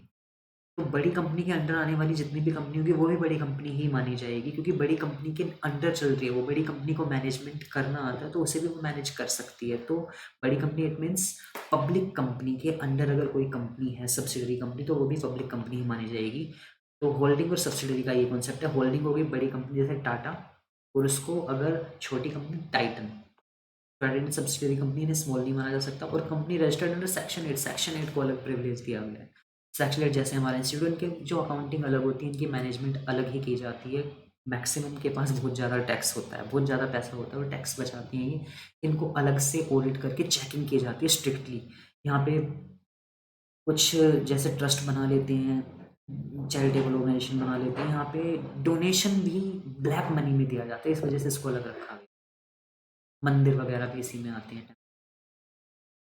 अ कंपनी और body corporate govern by any special act, और कोई बॉडी कॉर्पोरेट या स्पेशल एक्ट में कवर हो वो भी इसके अंदर नहीं है। नेक्स्ट पॉइंट, हम स्मॉल कंपनी के वही पॉइंट दे रखे हैं, प्राइवेट कंपनी होती है, paid up share capital 50 lakh से ज़्यादा नहीं, 2 करोड़ से turnover, should not B section 8 company, now holding और सब्सिडी कंपनी और सेम वे। अब पब्लिक कंपनी की डेफिनेशन जो मैं बता रहा था सेक्शन 2 सेक्शन 71 में, public company means a company which is not a private company, private company ना हो, पर has a minimum paid up share capital as may prescribe. तो शेयर कैपिटल तो प्रिस्क्राइब इन्होंने की नहीं ना, हो तो 1% कंपनी में प्रिस्क्राइब की गई, नॉट प्रिस्क्राइब स्मॉल कंपनी में है। प्राइवेट कंपनी में प्रिस्क्राइब नहीं और पब्लिक कंपनी में प्रिस्क्राइब नहीं, स्मॉल कंपनी में है कि 50 लाख से ज़्यादा नहीं होनी चाहिए। स्मॉल कंपनी का सेक्शन 2 सबसेक्शन 85 याद रखना। Provided that a company which is subsidiary of a company not being a private company shall be deemed to be a public company. Same वही बात, अगर इसमें ये लिखा है पब्लिक कंपनी की कोई सब्सिडरी कंपनी होगी तो उसे भी पब्लिक कंपनी ही माना जाएगा for this purpose of this act के according. Subsidiary company continue to be a private company in this article. बेशक जो छोटी कंपनी जैसे टाइटन कंपनी प्राइवेट लिख रही है अपने आर्टिकल में, प्राइवेट लिमिटेड कंपनी, वो लिख लो, लेकिन उसे क्या माना जाएगा, उसे माना जाएगा। नेक्स्ट है पब्लिक कंपनी सिग्निफिकेंट पॉइंट, इसमें लिखा है is not a private company, private company नहीं है। Share freely transfer, public company ही तो ट्रांसफर करती है शेयर, जैसे टाटा रिलायंस, इन्हीं के शेयर तो शेयर मार्केट में लिस्ट है, प्राइवेट तो कर ही नहीं सकती। No minimum share capital requirement, वो हमने ऊपर पढ़ाई है, प्राइवेट और पब्लिक की मिनिमम कैपिटल रिक्वायरमेंट नहीं थी। मिनिमम मेंबर 7 होते हैं, मैक्सिमम की इसमें कोई लिमिट नहीं है। प्राइवेट में कितने होते हैं, मिनिमम 2 और मैक्सिमम 200। सब्सिडरी और public company is deem to be a public company, जो सब्सिडरी या पब्लिक कंपनी होगी वो भी पब्लिक कंपनी मानी जाएगी। According to section 3(1)(a) of a company may be form for any lawful purpose और 7 और more person where the company to be form public company. 7 और मोर पर्सन तो हमें पता ही नहीं। अब होल्डिंग और सब्सिडरी कंपनी, सेम वही पॉइंट आ गया जो अभी हम डिस्कस कर रहे हैं। होल्डिंग कंपनी और सब्सिडरी कंपनी क्या होती है, ये भी इंपॉर्टेंट पॉइंट है। Holding and subsidiary company are relative terms, ये रिलेटिव टर्म्स हैं। A company is a holding company in relation to one or more other companies means a company of which such company are subsidiary company। अब एक holding company है, उसके under जैसे टाटा के under Titan company है जो watches बनाती है, तो उस टाइटन कंपनी को कब माना जाएगा कि वो उसकी होल्डिंग कंपनी है? क्या नाम से माना जाएगा? नहीं। डेफिनेशन सेक्शन 2 सबसेक्शन 85 डिफाइन करता है इसमें बॉडी कॉर्पोरेट भी इंक्लूड है, बॉडी कॉर्पोरेट। मेन डेफिनेशन पे फोकस करते हैं। Subsidiary company relation to any other company means a company in which the holding company, सबसे पहला control of composition of board of director. अब टाइटन कंपनी के अंदर बोर्ड ऑफ डायरेक्टर का control और कंपोजिशन टाटा ही कर रही है, तो टाटा की वो होल्डिंग सब्सिडरी कंपनी होगी, main company Tata. Board of director कौन लेकर आ रहा है टाइटन कंपनी के अंदर? टाटा। तो टाटा अगर टाइटन कंपनी के अंदर बोर्ड ऑफ डायरेक्टर्स को लेकर आ रहा है, कंपोजिशन और कंट्रोल सारा उसी के हाथ में है, तो माना जाएगा कि टाइटन टाटा की कंपनी है। और सेकंड पॉइंट और लिखा है एक्सरसाइज और control more than 1/2 of total voting power. ये इंपॉर्टेंट पॉइंट है दोनों, क्योंकि होल्डिंग एंड सब्सिडरी का एग्जाम में क्वेश्चन आया हुआ है, ध्यान से करना इसे। सेकंड पॉइंट लिखा है एक्सरसाइज और control more than 1/2 of total voting power. More than 1/2 यानी कि 50% से ज़्यादा टोटल वोटिंग पावर का कंट्रोल भी अगर होल्डिंग कंपनी के हाथ में है, आइदर एज इट्स ओन और टुगेदर विद वन और मोर सब्सिडरी कंपनी, या तो वो अकेले मिलके कर रही है या फिर और भी कंपनियों के साथ मिलकर उसने ये वोटिंग राइट ले रखा है। फॉर एग्जांपल टाटा का 50% से ज़्यादा वोटिंग पावर है टाइटन में, तो टाटा होल्डिंग कंपनी है टाइटन, और टाइटन है सब्सिडरी टाटा की। ओके, अब टाटा ने अकेले नहीं दूसरी कंपनी के साथ मिलकर टाइटन के more than half of voting power ले रखे हैं। टाटा ने टाटा मोटर्स के साथ मिलकर, टाटा कंसल्टेंसी सर्विस मान लो टीसीएस और टाटा मोटर्स दोनों ने मिलकर टाइटन के more than 1/2 of voting power अपने पास रख रखी है, यानी कि 50% ज़्यादा उन दोनों ने मिलकर, तब भी टाइटन सब्सिडरी कंपनी मानी जाएगी। ये था पॉइंट इसमें। Next, provide that such class or classes of holding company as may be prescribed shall not have layers of subsidiary beyond such number of layer as may be prescribed। तो इन्होंने बताया कि layers नहीं होनी चाहिए, जैसे टाटा के नीचे टाइटन है, टाइटन के नीचे एक और कंपनी आ सकती है, और ज़्यादा नहीं हो सकती लेयर्स। मतलब लेयर की भी एक लिमिटेड है कि टाटा की सब्सिडरी है टाइटन, टाइटन भी एक सब्सिडरी बना सकती है, लेकिन ये नहीं कि उसके नीचे सब्सिडरी बनाते ही जाओ, उसकी लेयर्स लिमिटेड है और लिमिटेड 2 तक ही है, बस इससे ज़्यादा नहीं है, इसलिए इसमें वो भी नहीं लिखा है, don't worry. For the purpose of this section, a company shall be deemed to be a subsidiary company or the holding company even if the control reference section control होना चाहिए और composition of board of directors same वही है। The expression company include anybody corp, any body corporate, ये any अलग है, body अलग है। तो बॉडी कॉर्पोरेट को भी इसमें इंक्लूड किया गया। और layer in relation to holding company mean subsidiary और सब्सिडरीज, सब्सिडरी और सब्सिडरीज को ही बोला गया है कि सब्सिडरी के नीचे अगर एक और सब्सिडरी होगी तो सब्सिडरीज को बोला गया। टाइटन के नीचे एक और सब्सिडरी कंपनी आ गई टाइटन की, तो टाइटन्स की होल्डिंग बन जाएगी और वो सब्सिडरी हो जाएगी टाइटन की। लेकिन टाइटन के ऊपर वाली जो टाटा है, टाटा टाइटन की होल्डिंग कंपनी होगी और टाइटन की जो सब्सिडरी है वो टाटा की भी सब्सिडरी मानी जाएगी। एग्जाम्पल 2, 3, 4 आप ये रीड कर लेना, सिंपल सा एग्जाम्पल रीड जरूर कर लेना, बेशक वीडियो को पॉज करके रीड करो, इससे आपके कॉन्सेप्ट क्लियर होंगे। Okay, private company, subsidiary company, ये भी सेम वैसा ही पॉइंट है। एसोसिएट कंपनी भी इंपॉर्टेंट पॉइंट, एसोसिएट कंपनी। अब एसोसिएट कंपनी में जो पॉइंट दे रखा है उसे ध्यान से देखिए। इसमें लिखा है in relation to another company means a company in which that other company has a significant influence but which is not subsidiary company, और of the company having such influence and include a joint venture company. इसे clear कराते हैं, explanation में देखिए ध्यान से। For the purpose of disclose the expression significant influence, अब यहाँ पर यह दिया है कि एक सिग्निफिकेंट इन्फ्लुएंस होना चाहिए। डेफिनेशन में लिखा है in relation to another company means a company in which that other company has significant influence. मान लो रिलायंस कंपनी, तो उसने एक दूसरी कंपनी खोली है आजियो, आजियो.com, आजियो.com फैशन की कंपनी। अब उस आजियो.com पर, आजियो.com है शायद, मान लेते हैं आजियो.com के ऊपर अगर सिग्निफिकेंट इन्फ्लुएंस है रिलायंस का, तो आजियो.com एसोसिएट कंपनी होगी रिलायंस की। अब ये एसोसिएट कंपनी है क्या, उसमें सिग्निफिकेंट इन्फ्लुएंस क्या है, ये बातें हमें समझनी है। और आगे लिखा है but which is not a subsidiary company, नहीं होनी चाहिए सब्सिडरी, तो हमने पढ़ लिया सब्सिडरी नहीं होनी चाहिए, नहीं ना ही वो होगी of the company having such influence on include joint venture company. अब एक्सप्लेनेशन में देखो, द एक्सप्रेशन सिग्निफिकेंट इन्फ्लुएंस है क्या। आजियो.com एक बहुत अच्छी वेबसाइट है, ऐसे मिंत्रा.com है, ऐसे आजियो.com भी है, वो रिलायंस की ही एक कंपनी है, रिलायंस के अंडर है। The expression significant influence means control of at least 20% of voting power. देखो 20% वोटिंग पावर अगर रिलायंस की आजियो.com में है तो वो आजियो.com एसोसिएट कंपनी हो जाएगी रिलायंस की। अगर 50% से ज़्यादा वोटिंग पावर होगी तो वो क्या हो जाएगी, सब्सिडरी। लेकिन अगर 20% हुई तो एसोसिएट कंपनी। बस यही था सिग्निफिकेंट में, control participation of business decision and agreement के अंदर। बस एक्सप्रेशन ऑफ जॉइंट वेंचर में जॉइंट वेंचर कंपनी नहीं होनी चाहिए, मतलब ऐसा नहीं होना चाहिए कि आजियो.com भी एक जॉइंट वेंचर बड़ी कंपनी बन गई टाटा या रिलायंस की जैसी, वो नहीं होना चाहिए। Next point, total share capital means aggregate. अब इसमें पेड अप शेयर कैपिटल होगी और कन्वर्टेबल प्रेफरेंस शेयर होगी। प्रेफरेंस शेयर कन्वर्ट कराने के लिए नॉर्मल से पॉइंट है। एग्जाम्पल रीड कर लेना, बेशक आप वीडियो को पॉज करके रीड करोगे। लिस्टेड कंपनी, लिस्टेड कंपनी जो शेयर मार्केट में लिस्ट हो जाए वही। टाटा और रिलायंस शेयर मार्केट में लिस्टेड है। ऐसी बहुत सारी कंपनी है इंडिया की जो शेयर मार्केट में लिस्टेड, लेकिन कुछ कंपनियां लिस्टेड नहीं है। और पब्लिक कंपनी ही लिस्ट हो सकती है, क्यों, क्योंकि पब्लिक कंपनी को शेयर ट्रांसफर कर सकती है, पब्लिक को इन्विटेशन दे सकती है पब्लिक को। बहुत सारी कंपनीज है, इंडियन रेलवे ने भी अपना आईपीओ लॉन्च किया है, वो भी पब्लिक कंपनी की तरह रजिस्टर्ड है। Listed company as per definition to subsection 52 of company act 2013 it is a company which has any of its security, any of its securities, security मतलब शेयर्स या debenture या bond listed on any recognise stock exchange. Recognise stock exchange, हमारे पास जो India में stock national stock exchange है, Bombay stock exchange है, Delhi stock exchange भी है, लेकिन नेशनल स्टॉक एक्सचेंज और बॉम्बे स्टॉक एक्सचेंज एनएससी और बीएससी ये ज़्यादा फेमस है। बट हर स्टेट का एक स्टॉक एक्सचेंज होता है नॉर्मली, किसी भी स्टॉक एक्सचेंज में वो लिस्टेड कर सकते हैं। बट ट्रेड होते हैं बॉम्बे स्टॉक एक्सचेंज, बीएससी में और एनएससी नेशनल स्टॉक एक्सचेंज में ज़्यादातर। तो लिस्टेड कंपनी मीन्स जो किसी भी स्टॉक एक्सचेंज में लिस्ट हो जाए, और वो पब्लिक कंपनी तो होनी चाहिए। वेयर द वर्ड सिक्योरिटी, अब यहाँ पे सिक्योरिटी को डिफाइन किया गया 2 सबसेक्शन 81 में सिक्योरिटी की डेफिनेशन है, और सिक्योरिटी में वही आएंगे shares and debenture. Okay, example 6 को आप रीड कर लो वीडियो को पॉज करके आराम से।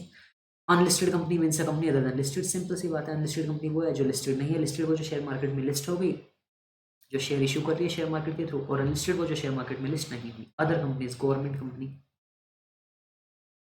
अब गवर्नमेंट कंपनी की डेफिनेशन दे रखी है यहाँ पे, जिसमें 51% की paid up share capital government के पास हो, सेंट्रल गवर्नमेंट के पास हो या स्टेट गवर्नमेंट के पास हो, बस सिंपल सा।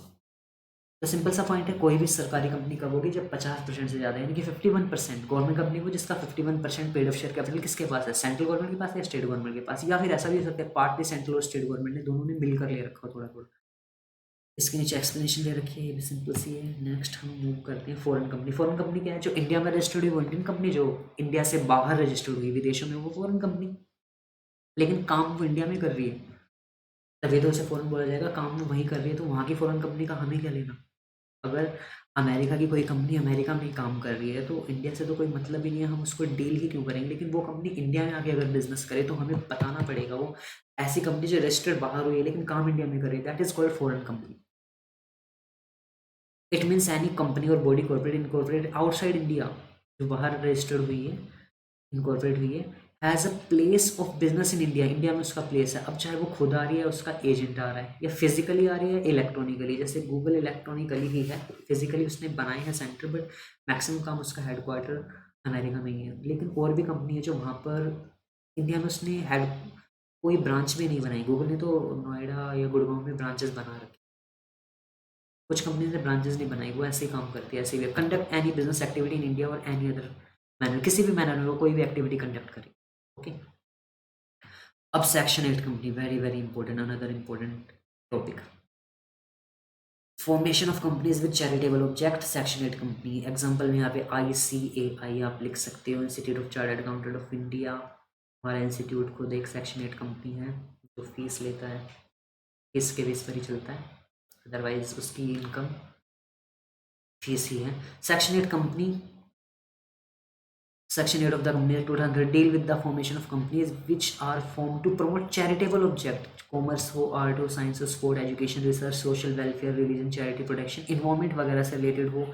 Such company intend to apply profit in, अब देखो such company intent to apply, ऊपर हमने पढ़ लिया कि वो आर्ट साइंस इन सारी एजुकेशन को प्रमोट करती है, आर्ट साइंस को, रिलीजियस पर्पज को। लेकिन अब नीचे लिखा है such company intends to apply its profit, उसका जो भी प्रॉफिट होगा वो अप्लाई कहाँ करेगी उसे, इन promoting its object, promoting its object, अपने ऑब्जेक्ट में, उसका ऑब्जेक्ट क्या है, प्रमोट करना कॉमर्स आर्ट साइंस स्पोर्ट्स को। And prohibiting the payment of any dividend, prohibit है, साफ साफ मना है कि वो क्या नहीं कर सकती, डिविडेंड नहीं दे सकती अपने मेंबर्स को। एग्जाम्पल दे रखे हैं इसके, FICCI, FICCI, association, national sports club of India, CII etcetera, ICI you can also right here. Power of central government to issue licence, अब सेक्शन 8 कंपनी को जो लाइसेंस है वो सेंट्रल गवर्नमेंट देती है। सेक्शन 8 अलाउ सेंट्रल गवर्नमेंट को registered, central government ने registered करती है, और लिमिटेड प्राइवेट लिमिटेड वर्ड लगाने से मना करती है।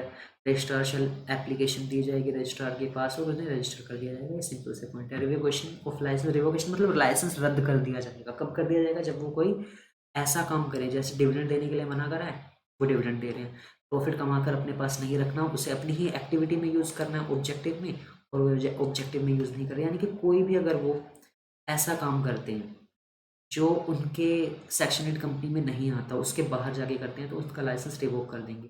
या फिर सेंट्रल गवर्नमेंट, अगला पॉइंट भी लिखा है कि order of the central government ने ऑर्डर दे दिया कि इस कंपनी को हटा दो, सेक्शन 8 की कंपनी एक सही काम नहीं कर रही है, तो भी उसे हटा दिया जाएगा। और पेनल्टी और पनिशमेंट भी है इसका, क्योंकि ये लोगों की भलाई के लिए, और ये गलत काम करने लगे तो फिर तो ये फिर पनिशेबल ही होंगे। कितना है, 25,000 रुपये और 25 लाख रुपीज़ तक का फाइन है, और बोथ दोनों भी हो सकते हैं, prove to be the affairs of the company, अगर ये कुछ फ्रॉडुलेंट एक्टिविटी में आए तो।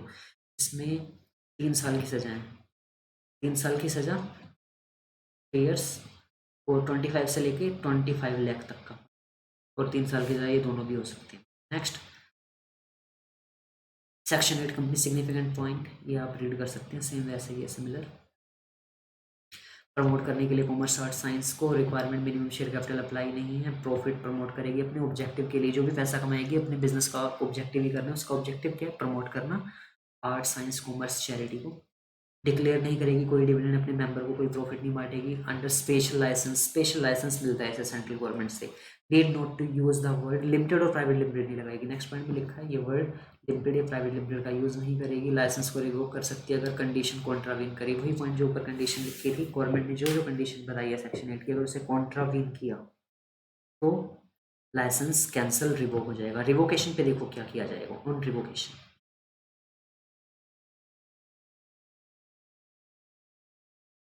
ऑन रिवोकेशन सेंट्रल गवर्नमेंट में डायरेक्ट टू कन्वर्ट, उसके स्टेटस को कन्वर्ट कर देगी वो, या उसका नाम बदल देगी। ये सेक्शन 8 कंपनी नहीं है, ये प्रॉफिट कमाने वाली कंपनी है, नॉन प्रॉफिट नहीं है। वाइंड अप कर देगी या अमलगामेट कर देगी with another company having similar object, यानी कि उस कंपनी को, सेक्शन 8 की कंपनी को किसी दूसरी कंपनी के साथ मिला देगी और मिलाकर कह देगी जिसका सेम सिमिलर ऑब्जेक्ट है कि अब ये कंपनी अच्छा काम कर रही है भलाई का, चैरिटी का, तुम इसके साथ मिल के काम करो, या तो तुम वाउंड अप हो जाओ या फिर कन्वर्ट कर लो। Can call its general meeting by giving 14 days clear notice. अब ध्यान से सुनिए, नॉर्मली 21 दिन का नोटिस दिया जाता है कंपनी, जब भी नोटिस देती है कंपनी तो 21 दिन का नोटिस, 21 डेज का नोटिस देती है, लेकिन ये 14 दिन का नोटिस देगी थोड़ा जल्दी, क्योंकि जल्दी डिसीजन लेने ने लोगों की भलाई के लिए। Requirement of minimum number of director, इसमें मिनिमम नंबर ऑफ डायरेक्टर भी रखने हैं, क्योंकि देखो इन पे ध्यान रखना पड़ता है। इंडिपेंडेंट डायरेक्टर होने चाहिए, यहाँ पे लिखा डज नॉट अप्लाई। अच्छा, इंडिपेंडेंट डायरेक्टर, सॉरी यहाँ पे अप्लाई नहीं है, पब्लिक कंपनी में होते हैं इंडिपेंडेंट, लेकिन यहाँ पे डायरेक्टर जरूर है जो इन पे ध्यान रखे। नीड नॉट टू नॉमिनेशन नहीं होगा, remuneration committee, share holder relationship committee, कोई कमेटी नहीं बनेगी शेयर होल्डर वगैरह की। Partnership firm can be a member of section 8, partnership firm member बन सकती है सेक्शन 8 कंपनी की, यानी कि सेक्शन 8 कंपनी में पार्टनरशिप बन सकती है। तो सिंपल फॉर्मेशन के बारे में लिखा है, सिंपल ये पॉइंट आप रीड कर लेना। डोमेंट कंपनी और इनएक्टिव कंपनी, ध्यान से सुनना है, सिंपल से पॉइंट है।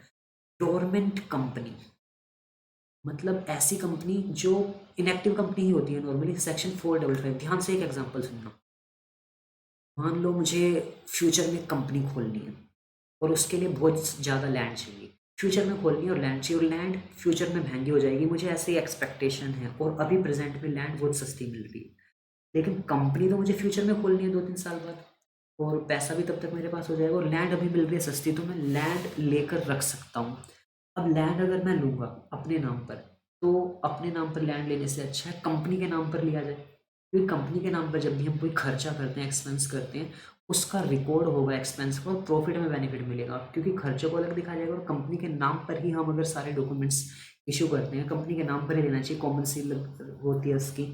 तो मुझे ज़मीन सस्ती मिल रही है और कंपनी मैंने खोली नहीं है, फ्यूचर में मैं कंपनी ओपन करूँगा, तो उस कंपनी के नाम पर अगर मैंने ज़मीन ले ली जो कंपनी है ही नहीं, उसे बोला जाता है डोरमेंट कंपनी, यानी कि ऐसी कंपनी जो बनी ही नहीं है, उसके उससे रिलेटेड अगर मैं कोई डॉक्यूमेंट्स पर साइन करूँ, उससे रिलेटेड अगर मैं कोई काम करूँ, that is called dormant company. उसे इनएक्टिव कंपनी, वो भी काम नहीं कर रही है एक तरह से, इनएक्टिव थोड़ी अलग है, सॉरी।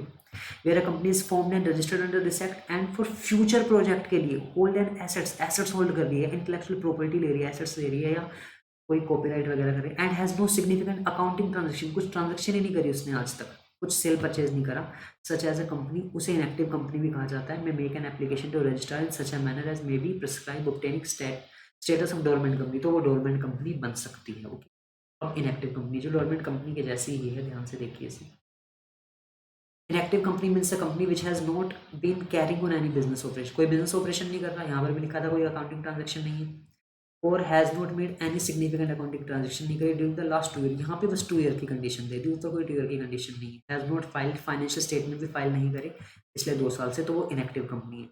अकाउंटिंग ट्रांजेक्शन का मीनिंग जो यहाँ पर बताया था वो क्या है, पेमेंट या फीस रजिस्ट्रार को देना, ये अकाउंटिंग ट्रांजेक्शन में नहीं आएंगे, अदर देन लिखा है, जैसे ऊपर लिखा था अकाउंटिंग ट्रांजेक्शन वो तो सेल और परचेज ऑफ गुड्स है, यहाँ पे लिखा है accounting transaction means any transaction other than means ये अकाउंटिंग ट्रांजेक्शन नहीं है। रजिस्ट्रार को फीस तो दे सकते हैं, अब लैंड वगैरह खरीदेंगे, कंपनी का रजिस्ट्रेशन कराएंगे, वो तो payment made to fulfil requirement इस एक्ट के अंडर रिक्वायरमेंट को फुलफिल करने के लिए, जैसे डोरमेंट कंपनी का रजिस्ट्रेशन कराने के लिए जो रिक्वायरमेंट में फीस पे करनी है, फॉर्म फिल करने हैं, वो कर सकते हैं ट्रांजेक्शन। अलॉटमेंट ऑफ शेयर, इस रिक्वायरमेंट के अंदर डोरमेंट कंपनी के अंदर कोई शेयर वगैरह फुलफिल करने हो, मुझे अलॉट करने हो, पेमेंट मेंटेनेंस करना हो ऑफिस रिकॉर्ड की, वो कर सकते हैं। ठीक। निधि कंपनी, निधि कंपनी, निधि कंपनी अपने मेंबर्स के लिए कंपनी होती है, ध्यान से सुनना। निधि यानी ये बचत के लिए, लोगों के पैसे सेव करके, मतलब जितने मेंबर हैं उसके उन्हीं मेंबर्स को वो लोन देगी, उन्हीं मेंबर्स की वो सेविंग डिपॉजिट करेगी। Nidhi member by the member for the member, एक तरह की ऐसी कंपनी की, जैसे बहुत सारे लोग कमेटी बना लेते हैं, कमेटी में मेंबर होते हैं वही पैसे देंगे, बहुत सारे लोग अपनी कास्ट के हिसाब से संस्था बनाते हैं उसमें मेंबर बनते हैं, वैसे ही एक निधि कंपनी है अपने मेंबर्स के लिए होती है, जो इसमें मेंबर बनेगा, मेंबरशिप फीस देगा, उसी को लोन दिया जाता है सस्ते ब्याज दरों पर, लेस रेट ऑफ इंटरेस्ट पर। Section 406 subsection of the company act, in this section Nidhi और म्यूचुअल बेनिफिट सोसाइटी, देखिए म्यूचुअल बेनिफिट के लिए, अपने फायदे के लिए means a company which the central government may by notification in the official gazette में नोटिफिकेशन से वो डिक्लेयर कर सकते हैं Nidhi mutual benefit society as the case may be. अब पब्लिक फाइनेंशियल इंस्टीट्यूशन पीएफआई, इसके अंदर देखिए section 2 subsection 72 of the company act following institution are to be regarded public financial institution होते हैं। कौन कौन से? लाइफ इंश्योरेंस, ये पब्लिक के लिए बनाए गए। लाइफ इंश्योरेंस हो गए, आईडीएफसी इंफ्रास्ट्रक्चर डेवलपमेंट कंपनी होगी, specified company, unit trust of India. Unit trust of India ना, जो आपने देखा होगा शेयर मार्केट में जो म्यूचुअल फंड है, म्यूचुअल फंड में यूनिट्स खरीदी जाती हैं, शेयर्स के कुछ यूनिट्स की, उस कंपनी के थोड़े शेयर खरीद लिए, दूसरी कंपनी के शेयर, तो उनकी कुछ यूनिट खरीदी जाती है, तो उस यूनिट्स का ब्यौरा यूनिट ट्रस्ट ऑफ इंडिया रखता है म्यूचुअल फंड का। तो ये यूनिट ट्रस्ट ऑफ इंडिया जो पब्लिक के इंटरेस्ट में, तो पब्लिक के फायदे के लिए इंफ्रास्ट्रक्चर डेवलपमेंट कंपनी बनाई, एलआईसी बनाई, तो वही पब्लिक फाइनेंशियल इंस्टीट्यूशन है जो पब्लिक के फायदे के लिए बनाए हैं। इंस्टीट्यूशन नोटिफाइड, सेंट्रल गवर्नमेंट कोई नोटिफाई भी कर सकती है इंस्टीट्यूशन, और सेंट्रल गवर्नमेंट कंसल्ट करके रिजर्व बैंक के साथ कोई और इंस्टीट्यूशन भी बना सकती है। ये तो था पब्लिक इंस्टीट्यूशन।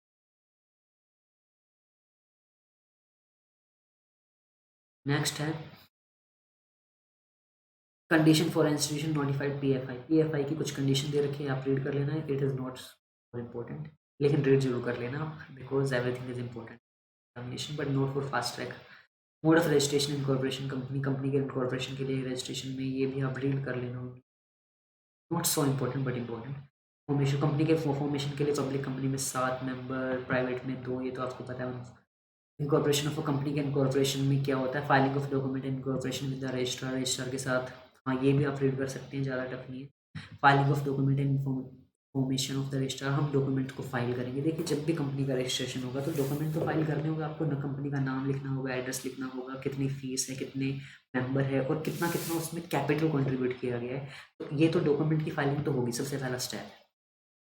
उसमें मेमोरेंडम होगा, आर्टिकल होगा, डिक्लेरेशन फॉर्म होगा, एड्रेस होगा कॉरस्पॉन्डेंस का। ये देखिए सारे नॉर्मल क्वेरीज हैं जो मैंने भी बताई कि एड्रेस होगा, पर्टिकुलर्स होंगे, हर सब्सक्राइबर का नाम होगा, उनका एड्रेस, आर्टिकल के अंदर सब्सक्राइबर के मेमोरेंडम के सिग्नेचर वगैरह, interested person mention articles, issue of, next point, issue of certificate of incorporation of registration, मतलब जो भी आप डॉक्यूमेंट्स जमा करा दोगे फिर वो आपको इशू कर देंगे रजिस्ट्रेशन सर्टिफिकेट, और एक कॉर्पोरेट आइडेंटिफिकेशन नंबर देती है। जैसे अगर आप बैंक में अकाउंट खुलवाएंगे तो बैंक अकाउंट नंबर मिलता है, ऐसे जब कंपनी रजिस्टर्ड होती है तो कंपनी का एक कॉर्पोरेट आइडेंटिटी नंबर होता है, उसे CIN बोला जाता है। फिर maintenance of copies of all document and information, तो जितने भी डॉक्यूमेंट्स और कॉपीज है वो मेंटेन की जाएगी। फिफ्थ, फर्निशिंग ऑफ फॉल्स और इनकरेक्ट इन्फॉर्मेशन और suppression of mental fact at the time of the incorporation, अगर कुछ झूठ वगैरह आपने बोला उसके लिए आपको सजा मिलेगी। Company already incorporated furnishing false, और पहले से कंपनी को रजिस्टर्ड हो गई है गलत रिप्रेजेंट करके, उसको भी सजा दी जाएगी। और ट्रिब्यूनल का ऑर्डर होगा। ट्रिब्यूनल, ट्रिब्यूनल के बारे में बताता हूँ आपको। Tribunal, national company law tribunal, NCLT। India के अंदर जितने भी कंपनी से रिलेटेड केस वगैरह आते हैं तो वो सिविल कोर्ट में नहीं जाते, हाई कोर्ट वगैरह में जाने से पहले वो NCLT, national company law tribunal, जिसे नॉर्मल लैंग्वेज में ट्रिब्यूनल बोला जाता है, वहाँ जाते हैं। तो ऑर्डर ऑफ ट्रिब्यूनल, क्या क्या ऑर्डर आ सकते हैं ट्रिब्यूनल के? Company has got incorporated by furnishing false और इनकरेक्ट इन्फॉर्मेशन, अगर किसी कंपनी ने गलत या फॉल्स इन्फॉर्मेशन दे दी जो गलत है, तो ऐसे ऑर्डर पास कर देगा ट्रिब्यूनल। अगर उसे लग रहा है कि मैनेजमेंट जो कंपनी की इंक्लूड है उसे चेंज करना है तो चेंज करा देगा। मेमोरेंडम आर्टिकल में लोगों के भले के लिए, पब्लिक इंटरेस्ट के लिए चेंज करा सकते हैं। डायरेक्ट कर सकते हैं लाइबिलिटी मेंबर की कि अनलिमिटेड हो गई है, कि मेंबर जो भी थे उनको पर्सनल लायबल करके पैसा देना पड़ेगा अगर उन्होंने कोई फ्रॉड करा तो। Removal of name of the company, का नाम ही हटा देंगे रजिस्टर से। ऐसा ऑर्डर कर देंगे पास कि कंपनी को वाउंड अप कर दो, खत्म कर दो कंपनी को, पास कर देंगे ऑर्डर एज मी डीम फिट, और ऐसा कोई भी ऑर्डर दे सकते हैं वो जो उन्हें ठीक लगे। Provide that before making any order, किसी भी ऑर्डर देने से पहले एक रीजनेबल अपॉर्चुनिटी तो हर इंसान को दी जाती है, कंपनी को भी दी जाएगी कि आपकी बात सुनी जाएगी कंपनी की, आपके पास अगर कोई अपनी सफाई रखने का मौका है उसे आप रख सकते हैं। Okay, tribunal shall take into consideration transaction entered into the company including obligation, कोई भी ऑब्लिगेशन हो उसके अकॉर्डिंग में काम करना है। स्पेसिफाइड, अब ये देखिए SPIC, specified perform of incorporating company electronically, electronically भी कंपनी को रजिस्टर्ड किया जाता है, और आज की डेट में तो इलेक्ट्रॉनिक का ही जमाना है, ऑनलाइन ही करते हैं।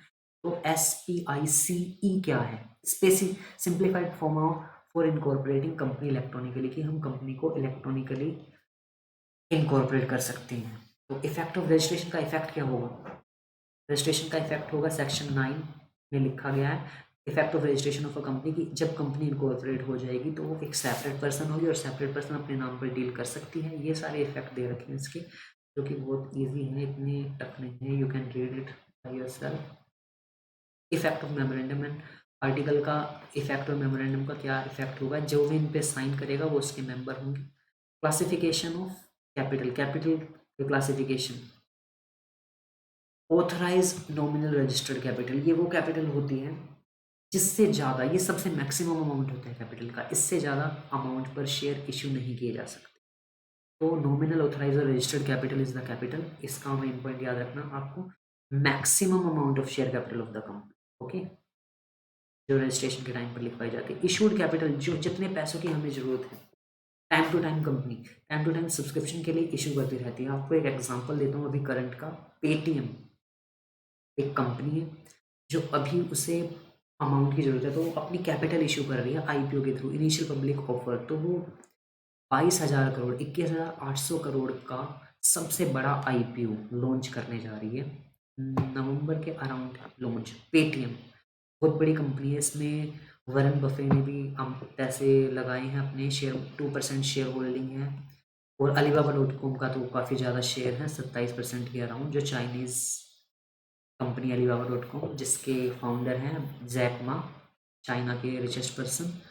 तो मैं एग्जांपल ही दे रहा हूँ कि इशूड कैपिटल वो होती है कि टाइम टू टाइम इशू करती रहती है। रिलायंस ने भी 2008 में काफ़ी बड़ा आईपीओ इशू किया था, और अब पेटीएम भी इशू करने जा रही है, और इंडियन रेलवे भी इशू कर चुकी है आईपीओ। तो इशूड कैपिटल वो जितने पैसे की ज़रूरत होती है वो इशू करते रहते हैं, आईपीओ के थ्रू कर देते हैं, पब्लिक ऑफरिंग के through, there are many option. Subscribe capital, अब देखो उन्होंने इशू तो कर दी लेकिन पब्लिक ने कितना लिया, वो होगा subscribe, subscribe by the where, advertisement वगैरह दिया, तो जितने पब्लिक ने एक्सेप्ट कर लिए वो सारे सब्सक्राइब हैं।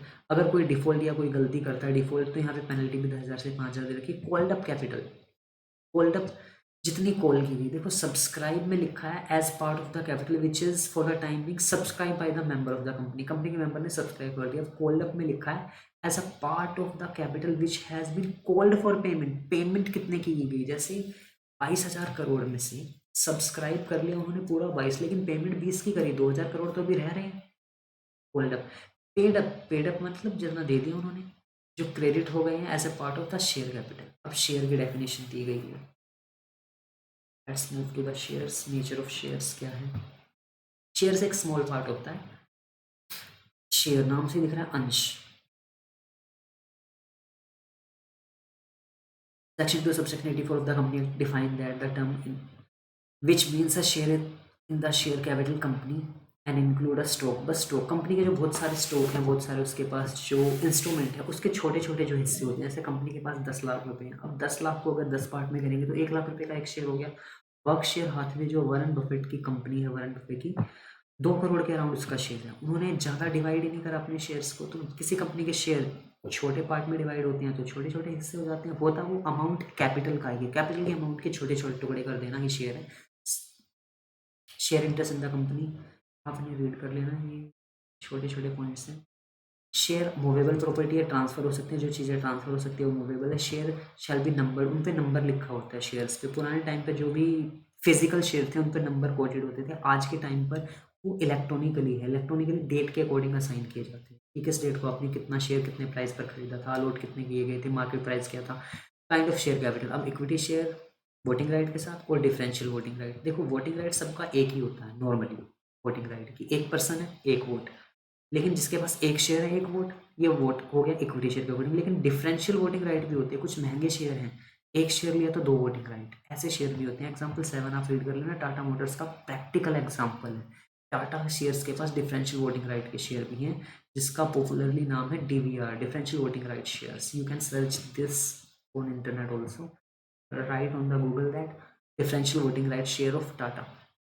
नेक्स्ट है preferential capital, you know very well, preferential capital के अंदर preference share capital, wait, preference share capital, however this act shall not affect to the right of the preference share who are then entitled to the participation of this act according to explain.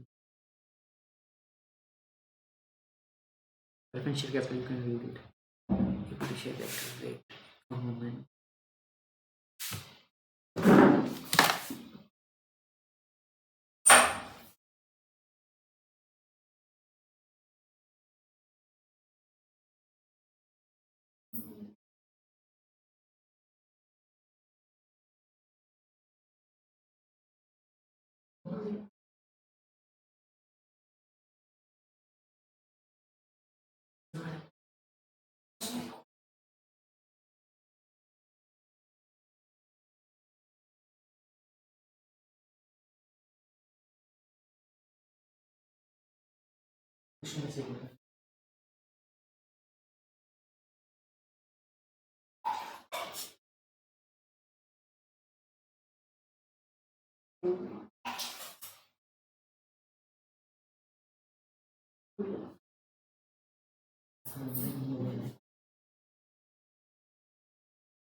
Sorry for the delay.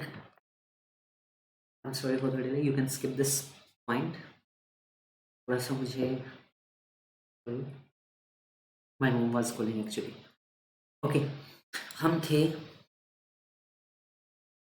Nature of share interest, ये normal से point है, you can read this. Share capital, equity share, preference share with uniform voting right, differential voting, ये हमने पढ़ लिया। और जो preference share capital होती है, अगर इसके बारे में आपको पता हो, प्रेफरेंस नाम से ही है प्रेफरेंस। इक्विटी शेयर्स और प्रेफरेंस शेयर दोनों में से नाम से देखा जाए तो आपको दिख रहा है कि प्रेफरेंस शेयर को ज़्यादा प्रेफरेंस दी गई है। जब कंपनी वाउंड अप होगी, यानी कि कंपनी जब बंद होगी, तो जो सबसे लास्ट में पैसे बचते हैं, उन पैसों में प्रेफरेंस शेयर्स को इक्विटी से पहले प्रेफरेंस दी जाएगी कि पहले आप पैसे ले जाओ, बाकी बचे इक्विटी शेयर्स होल्डर के। जो भी बचा इक्विटी का, अगर नहीं बचा तो कुछ नहीं, प्रेफरेंस शेयर होल्डर को ये प्रेफरेंस दी गई। That is why they are called preference shares. इनका जो डिविडेंड होता है वो रेट भी फिक्स होता है, प्रॉफिट पर दिया जाता है। और इक्विटी का कोई डिविडेंड फिक्स नहीं होता, वो प्रॉफिट के अकॉर्डिंग दिया जाता है, जो भी डिसाइड करते हैं मैनेजर्स। मूवेबल होते हैं शेयर, शेयर नंबर होता है शेयर्स पर, काइंड ऑफ शेयर कैपिटल। अच्छा, वोटिंग राइट, सर मैंने एग्जांपल पढ़ लेना, प्रेफरेंस शेयर। ये छोटे छोटे पॉइंट है, you can read these all. We come to the main point, memorandum of association. Memorandum of association में टोटल 6 पॉइंट है, as I guess. No sorry, memorandum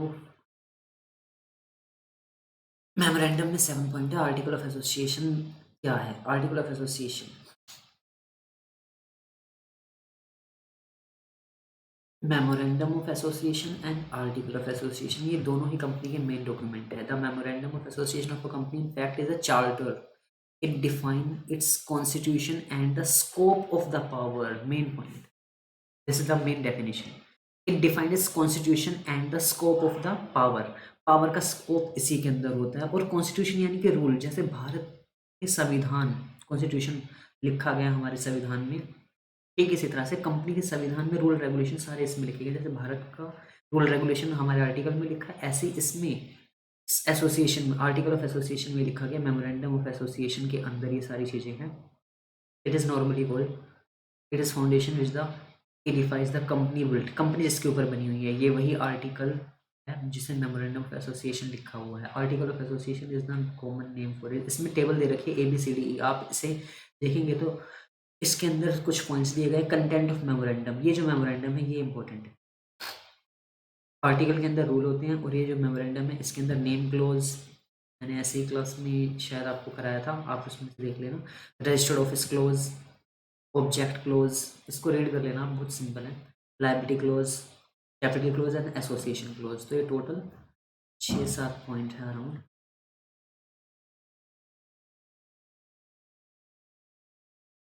यहाँ पर ये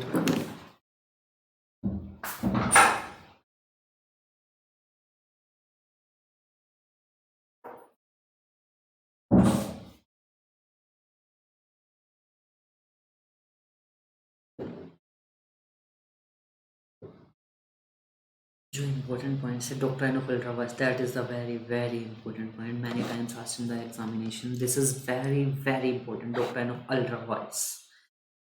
Listen to me very carefully. This is the last point of our lecture, and now we will comes to an end. We will come to an doctrine of ultra vires. देखिए इसकी definition. Doctrine of ultra vires. The meaning of ultra vires is simply beyond their power. अब जितने भी company के directors हैं उनकी कुछ power limited होती है, उनको पावर दी जाती है कुछ काम करने के लिए, अगर वो उस पावर से बाहर काम करेंगे that is called beyond power, उसी को बोला गया अल्ट्रा वायर्स।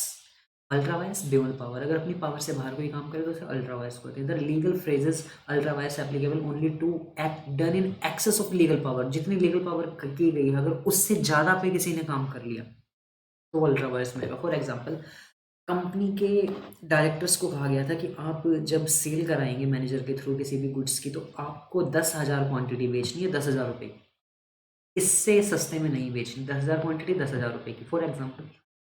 अब उन्होंने बेच दी 10,000 क्वांटिटी 9,000 रुपये में, तो ये अल्ट्रा वायर्स है, उन्होंने अपने फ़ायदे के लिए भेजी, अपने पर्सनल बेनिफिट के लिए अपने रिलेटिव को भेज दी, तो अल्ट्रा वायर्स है, इसके लिए वो उन्हें लायबल होगा 1,000 रुपीज़ के लिए। लेकिन अगर उन्होंने 10,000 क्वांटिटीज़ 10,000 से कम में बेच दी लेकिन कंपनी के फ़ायदे के लिए बेची, फॉर एग्जांपल वो 10,000 जो क्वांटिटी रखी थी किसी भी गुड्स की, बारिश आ गई थी और वो क्वांटिटी ख़राब हो गया था वो गुड्स, और अगर उसे इमीडिएटली नहीं बेचते तो वो पूरा ख़राब हो जाता, 0 रुपीज़ का हो जाता, लॉस हो जाता कंपनी को। उन्होंने इमीडिएटली वो 6,000 में बेच दी बहुत सस्ते रेट पर, और कंपनी को बताया उस कंडीशन के बारे में कि कंपनी के बेनिफिट के लिए ऐसे किया गया, तो बाद में उसे वो रेटिफाई कर देंगे।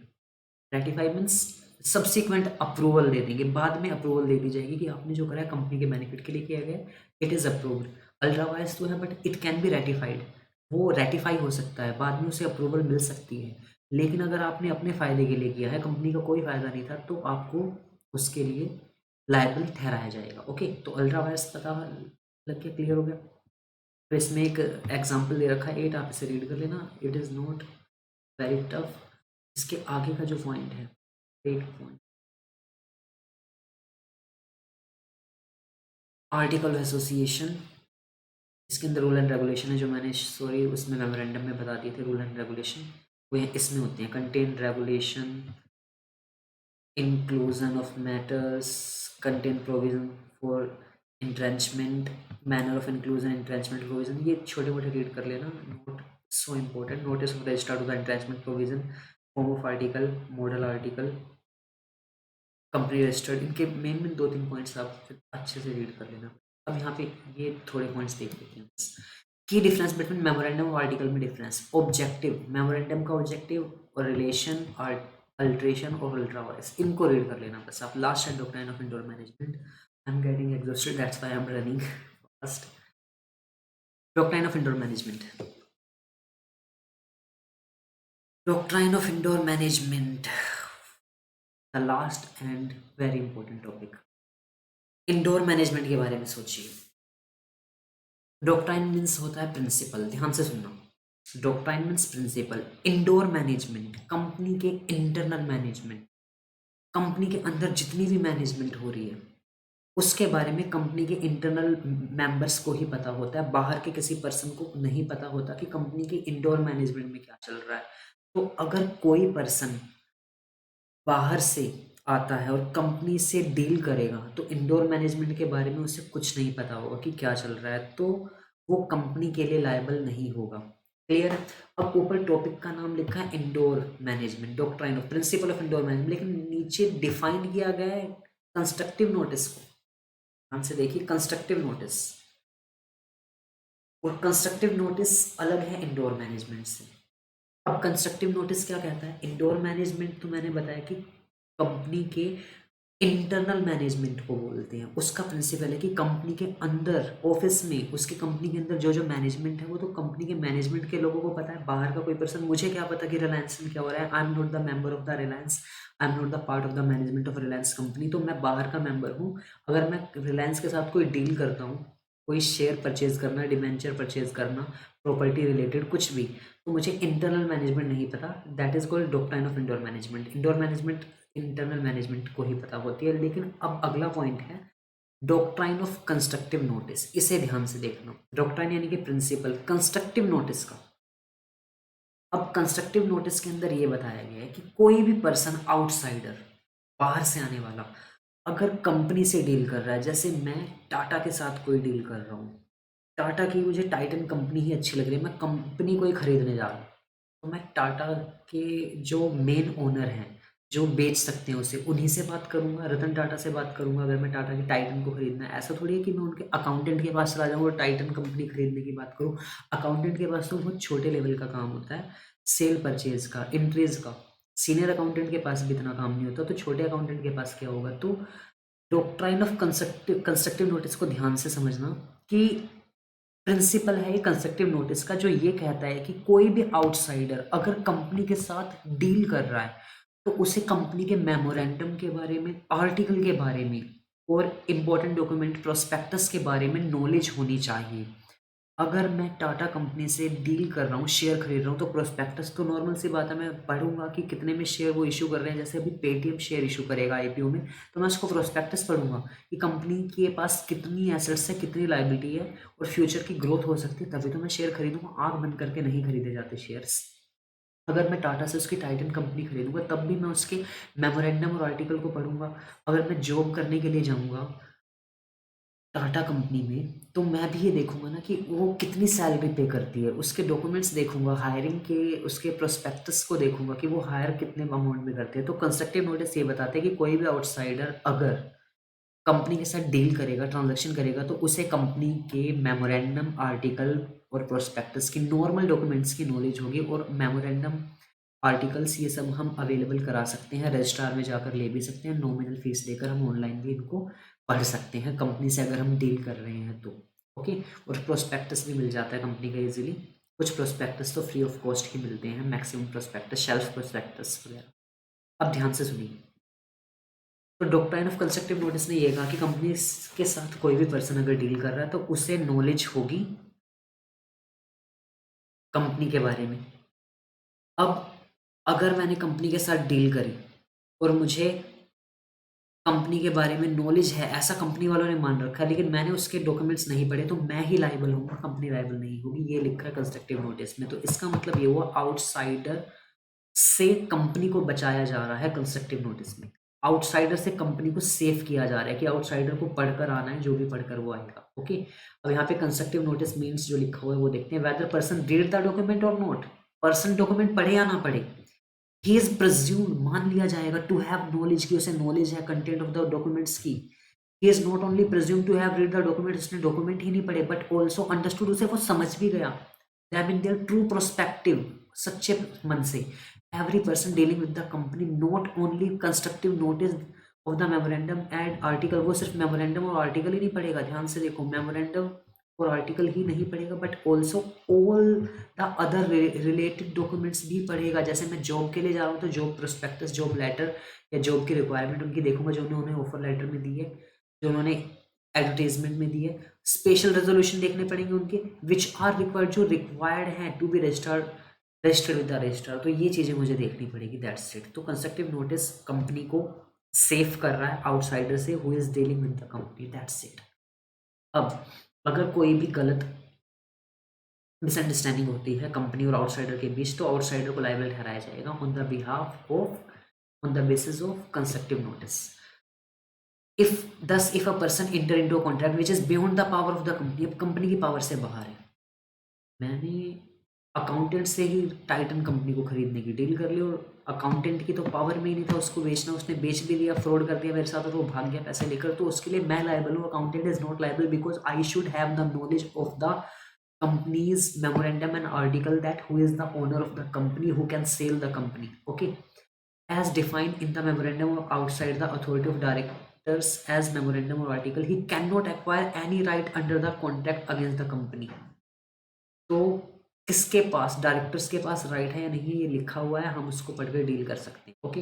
अब डॉक्ट्राइन ऑफ इंडोर मैनेजमेंट क्या कहता है। इंडोर मैनेजमेंट ये कहता है कि इंटरनल मैनेजमेंट क्या हो रहा है कंपनी के अंदर, ये तो कंपनी के इंटरनल मैनेजमेंट को पता है, बाहर के लोगों को क्या पता। अब इसमें एक एग्जाम्पल है बहुत अच्छा, रॉयल ब्रिटिश बैंक वर्सेस टर्कवेंट। अब रॉयल ब्रिटिश बैंक एक कंपनी है और टर्कवेंट एक पर्सन है। टर्कवेंट ने ब्रिटिश बैंक के डिबेंचर खरीद लिए, अब डिबेंचर खरीदी तो उसने प्रोस्पेक्टस देखा होगा कि कितने के डिबेंचर है, कितना इंटरेस्ट है, ये उसे इंटरेस्ट मिलेगा। अब उस टर्पेंट को क्या पता कि कंपनी की इंटरनल मैनेजमेंट के अकॉर्डिंग सिग्नेचर जो हैं किस किस पर्सन के मैच करके देखने हैं मुझे। सॉरी, मैंने मैच का पॉइंट शायद एग्जाम्पल मैं इसमें रीड कर लेता हूँ। Mister Turquand was the official manager. Mister Turquand official manager liquidator था, सॉरी लिक्विडेटर था इंसॉल्वेंट कैरेमन्स कार्डबुक स्टेम का, okay. And railway company, it was incorporated under joint stock company थी। The company had given a bond, अच्छा company ने bond दिया था 2000 का Royal British Bank को।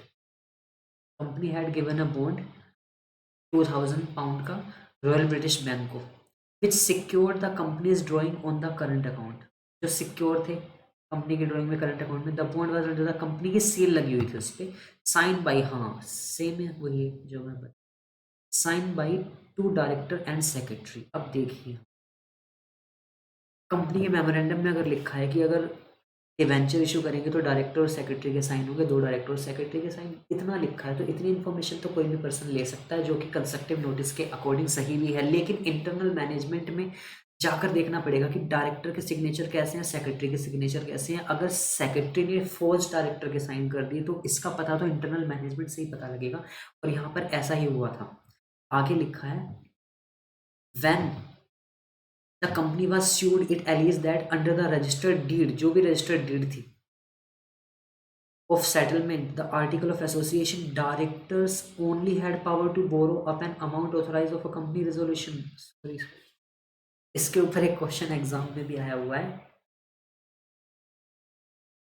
When the company was sued, it alleged that under its registered deed of settlement, the article of association, directors only had power, read कीजिए इसे, to borrow up to an amount authorized by a company resolution. Company के resolution में ये लिखा था कि director एक certain amount तक ही बोरो कर सकते हैं। जैसे 2000 पाउंड का रॉयल ब्रिटिश बैंक का एक बॉन्ड था जो लिक्विडेटर टर्पेंट को लेना था रॉयल ब्रिटिश बैंक से, लेकिन यहाँ पर लिखा है कि कंपनी ने ऑथराइज कर रखा एक सर्टेन सम कि डायरेक्टर इससे ज़्यादा 2000 तक का तो वो दे नहीं सकते, एक सर्टेन सम दे सकते हैं। यहाँ पे सम स्पेसिफाइड है, मान लो 2000 से कम कोई भी अमाउंट वो पे कर सकते हैं। तो अब ये कहीं भी मेमोरेंडम में नहीं लिखा था, आर्टिकल में नहीं लिखा था, ये कंपनी के रेजोल्यूशन में था। रेजोल्यूशन की नॉलेज नहीं थी टर्कोएंट को, क्योंकि रेजोल्यूशन इंटरनल मैटर है। अगर स्पेशल रेजोल्यूशन होता तब तो वो रजिस्ट्रार के पास रजिस्टर्ड होता। ये कंपनी का नॉर्मल रेजोल्यूशन था, ऑर्डिनरी रेजोल्यूशन, जिसमें लिखा था कि डायरेक्टर पे नहीं कर सकते। अब ध्यान से सुनना, टर्कोएंट ने 2000 पाउंड का डिबेंचर लिया, उसे तो 2000 रुपये वापस चाहिए, और वो कह रहे हैं कंपनी के डायरेक्टर्स को पावर ही नहीं है 2000 का देने की, तो आपको नहीं मिलेंगे। तो ये तो साइज बिल्कुल नाइंसाफ़ी है टर्कोएंट के साथ, क्योंकि टर्कोएंट ने मेमोरेंडम पढ़ा है, आर्टिकल पढ़ा है, इसके अलावा उसने कुछ नहीं पढ़ा। फिर उससे रिलेटेड डॉक्यूमेंट्स भी पढ़ सकता है वो, बट कंपनी के रेजोल्यूशन के बारे में इंटरनल मैनेजमेंट को पता होता है, जिसे बोला गया था डॉक्ट्राइन ऑफ इंडोर मैनेजमेंट। इसे टर्कोएंट रूल भी कहा जाता है। तो टर्कोएंट को 2000 रुपये वापस दिए गए, और यही held it was decided that the bond was valid, वो वैलिड है। Royal British bank could enforce the term, he said that bank was deemed to be aware of the director could borrow only the amount resolution allowed. Article of association were registered with the company house, so there was a constructive notice, but the bank could not be deemed to which ordinary resolution pass, resolution जो ordinary उन्होंने पास करा था, यहाँ पे लिखा है साफ साफ, because there were not registrable. Ordinary resolution registered ही नहीं होते रजिस्ट्रार के पास, स्पेशल रेजोल्यूशन रजिस्टर्ड होते हैं। तो ऑर्डिनरी रेजोल्यूशन की नॉलेज टर्कोएंट को नहीं थी। The bond was valid because there was no requirement to look into the company's internal working, तो इंटरनल वर्किंग में देखने की कोई ज़रूरत नहीं थी। There was indoor management rule है, कंपनी के इंडोर अफेयर देखने की किसी को ज़रूरत नहीं है। तो जो इंडोर मैनेजमेंट है उन्हें इसलिए टर्कोएंट को वो पैसे वापस देने। अब यहाँ पे एक्सेप्शन दे रखा है इंडोर मैनेजमेंट। अब एक्सेप्शन के अंदर फिर से कंपनी को बचाया जा रहा है। जो हमारा डॉक्ट्राइन ऑफ कंस्ट्रक्टिव नोटिस है वो इंडोर मैनेजमेंट के एक्सेप्शन के सिमिलर है, क्योंकि डॉक्ट्राइन ऑफ कंस्ट्रक्टिव नोटिस भी आउटसाइडर से कंपनी को बचाता है, कंपनी को बचा रहा है। इंडोर मैनेजमेंट आउटसाइडर को बचा रहा था, लेकिन इंडोर मैनेजमेंट के जो एक्सेप्शन हो गए वो भी कंपनी को ही बचाएंगी। जैसे इसमें लिखा है कि इंडोर मैनेजमेंट की कुछ एक्सेप्शन है कि इंडोर मैनेजमेंट तो ठीक है कि अगर आपको कंपनी के इंटरनल मैनेजमेंट की नॉलेज नहीं है तो आप कंपनी से डील कर रहे हैं तो आप लायबल नहीं होंगे, कंपनी लायबल होगी।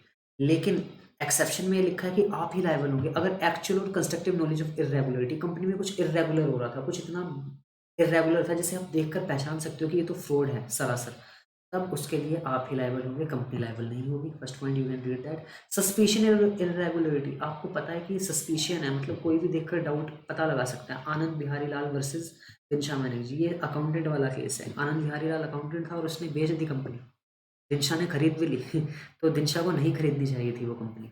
पावर ऑफ अटॉर्नी थी सिर्फ अकाउंटेंट के पास, कंपनी के रजिस्टर्ड डॉक्यूमेंट नहीं थे। तो सस्पेशन इरेगुलरिटी हो रही है, आप देख के पता लगा सकते हो, तो इसमें आपकी गलती है। फोर्जरी, कोई आपके साथ पूरी पूरी जालसाजी कर रहा है, मतलब वो आपको अकेला पर्सन साइन करके दे रहा है और वहाँ पर लिखा है 2 पर्सन के साइन होने जरूरी है और वो अकेला ही आपके सामने 2 लोगों के साइन कर रहा है, तो फोर्जरी तो आप इजिली देख सकते हो, वो पहचानी जा सकती है।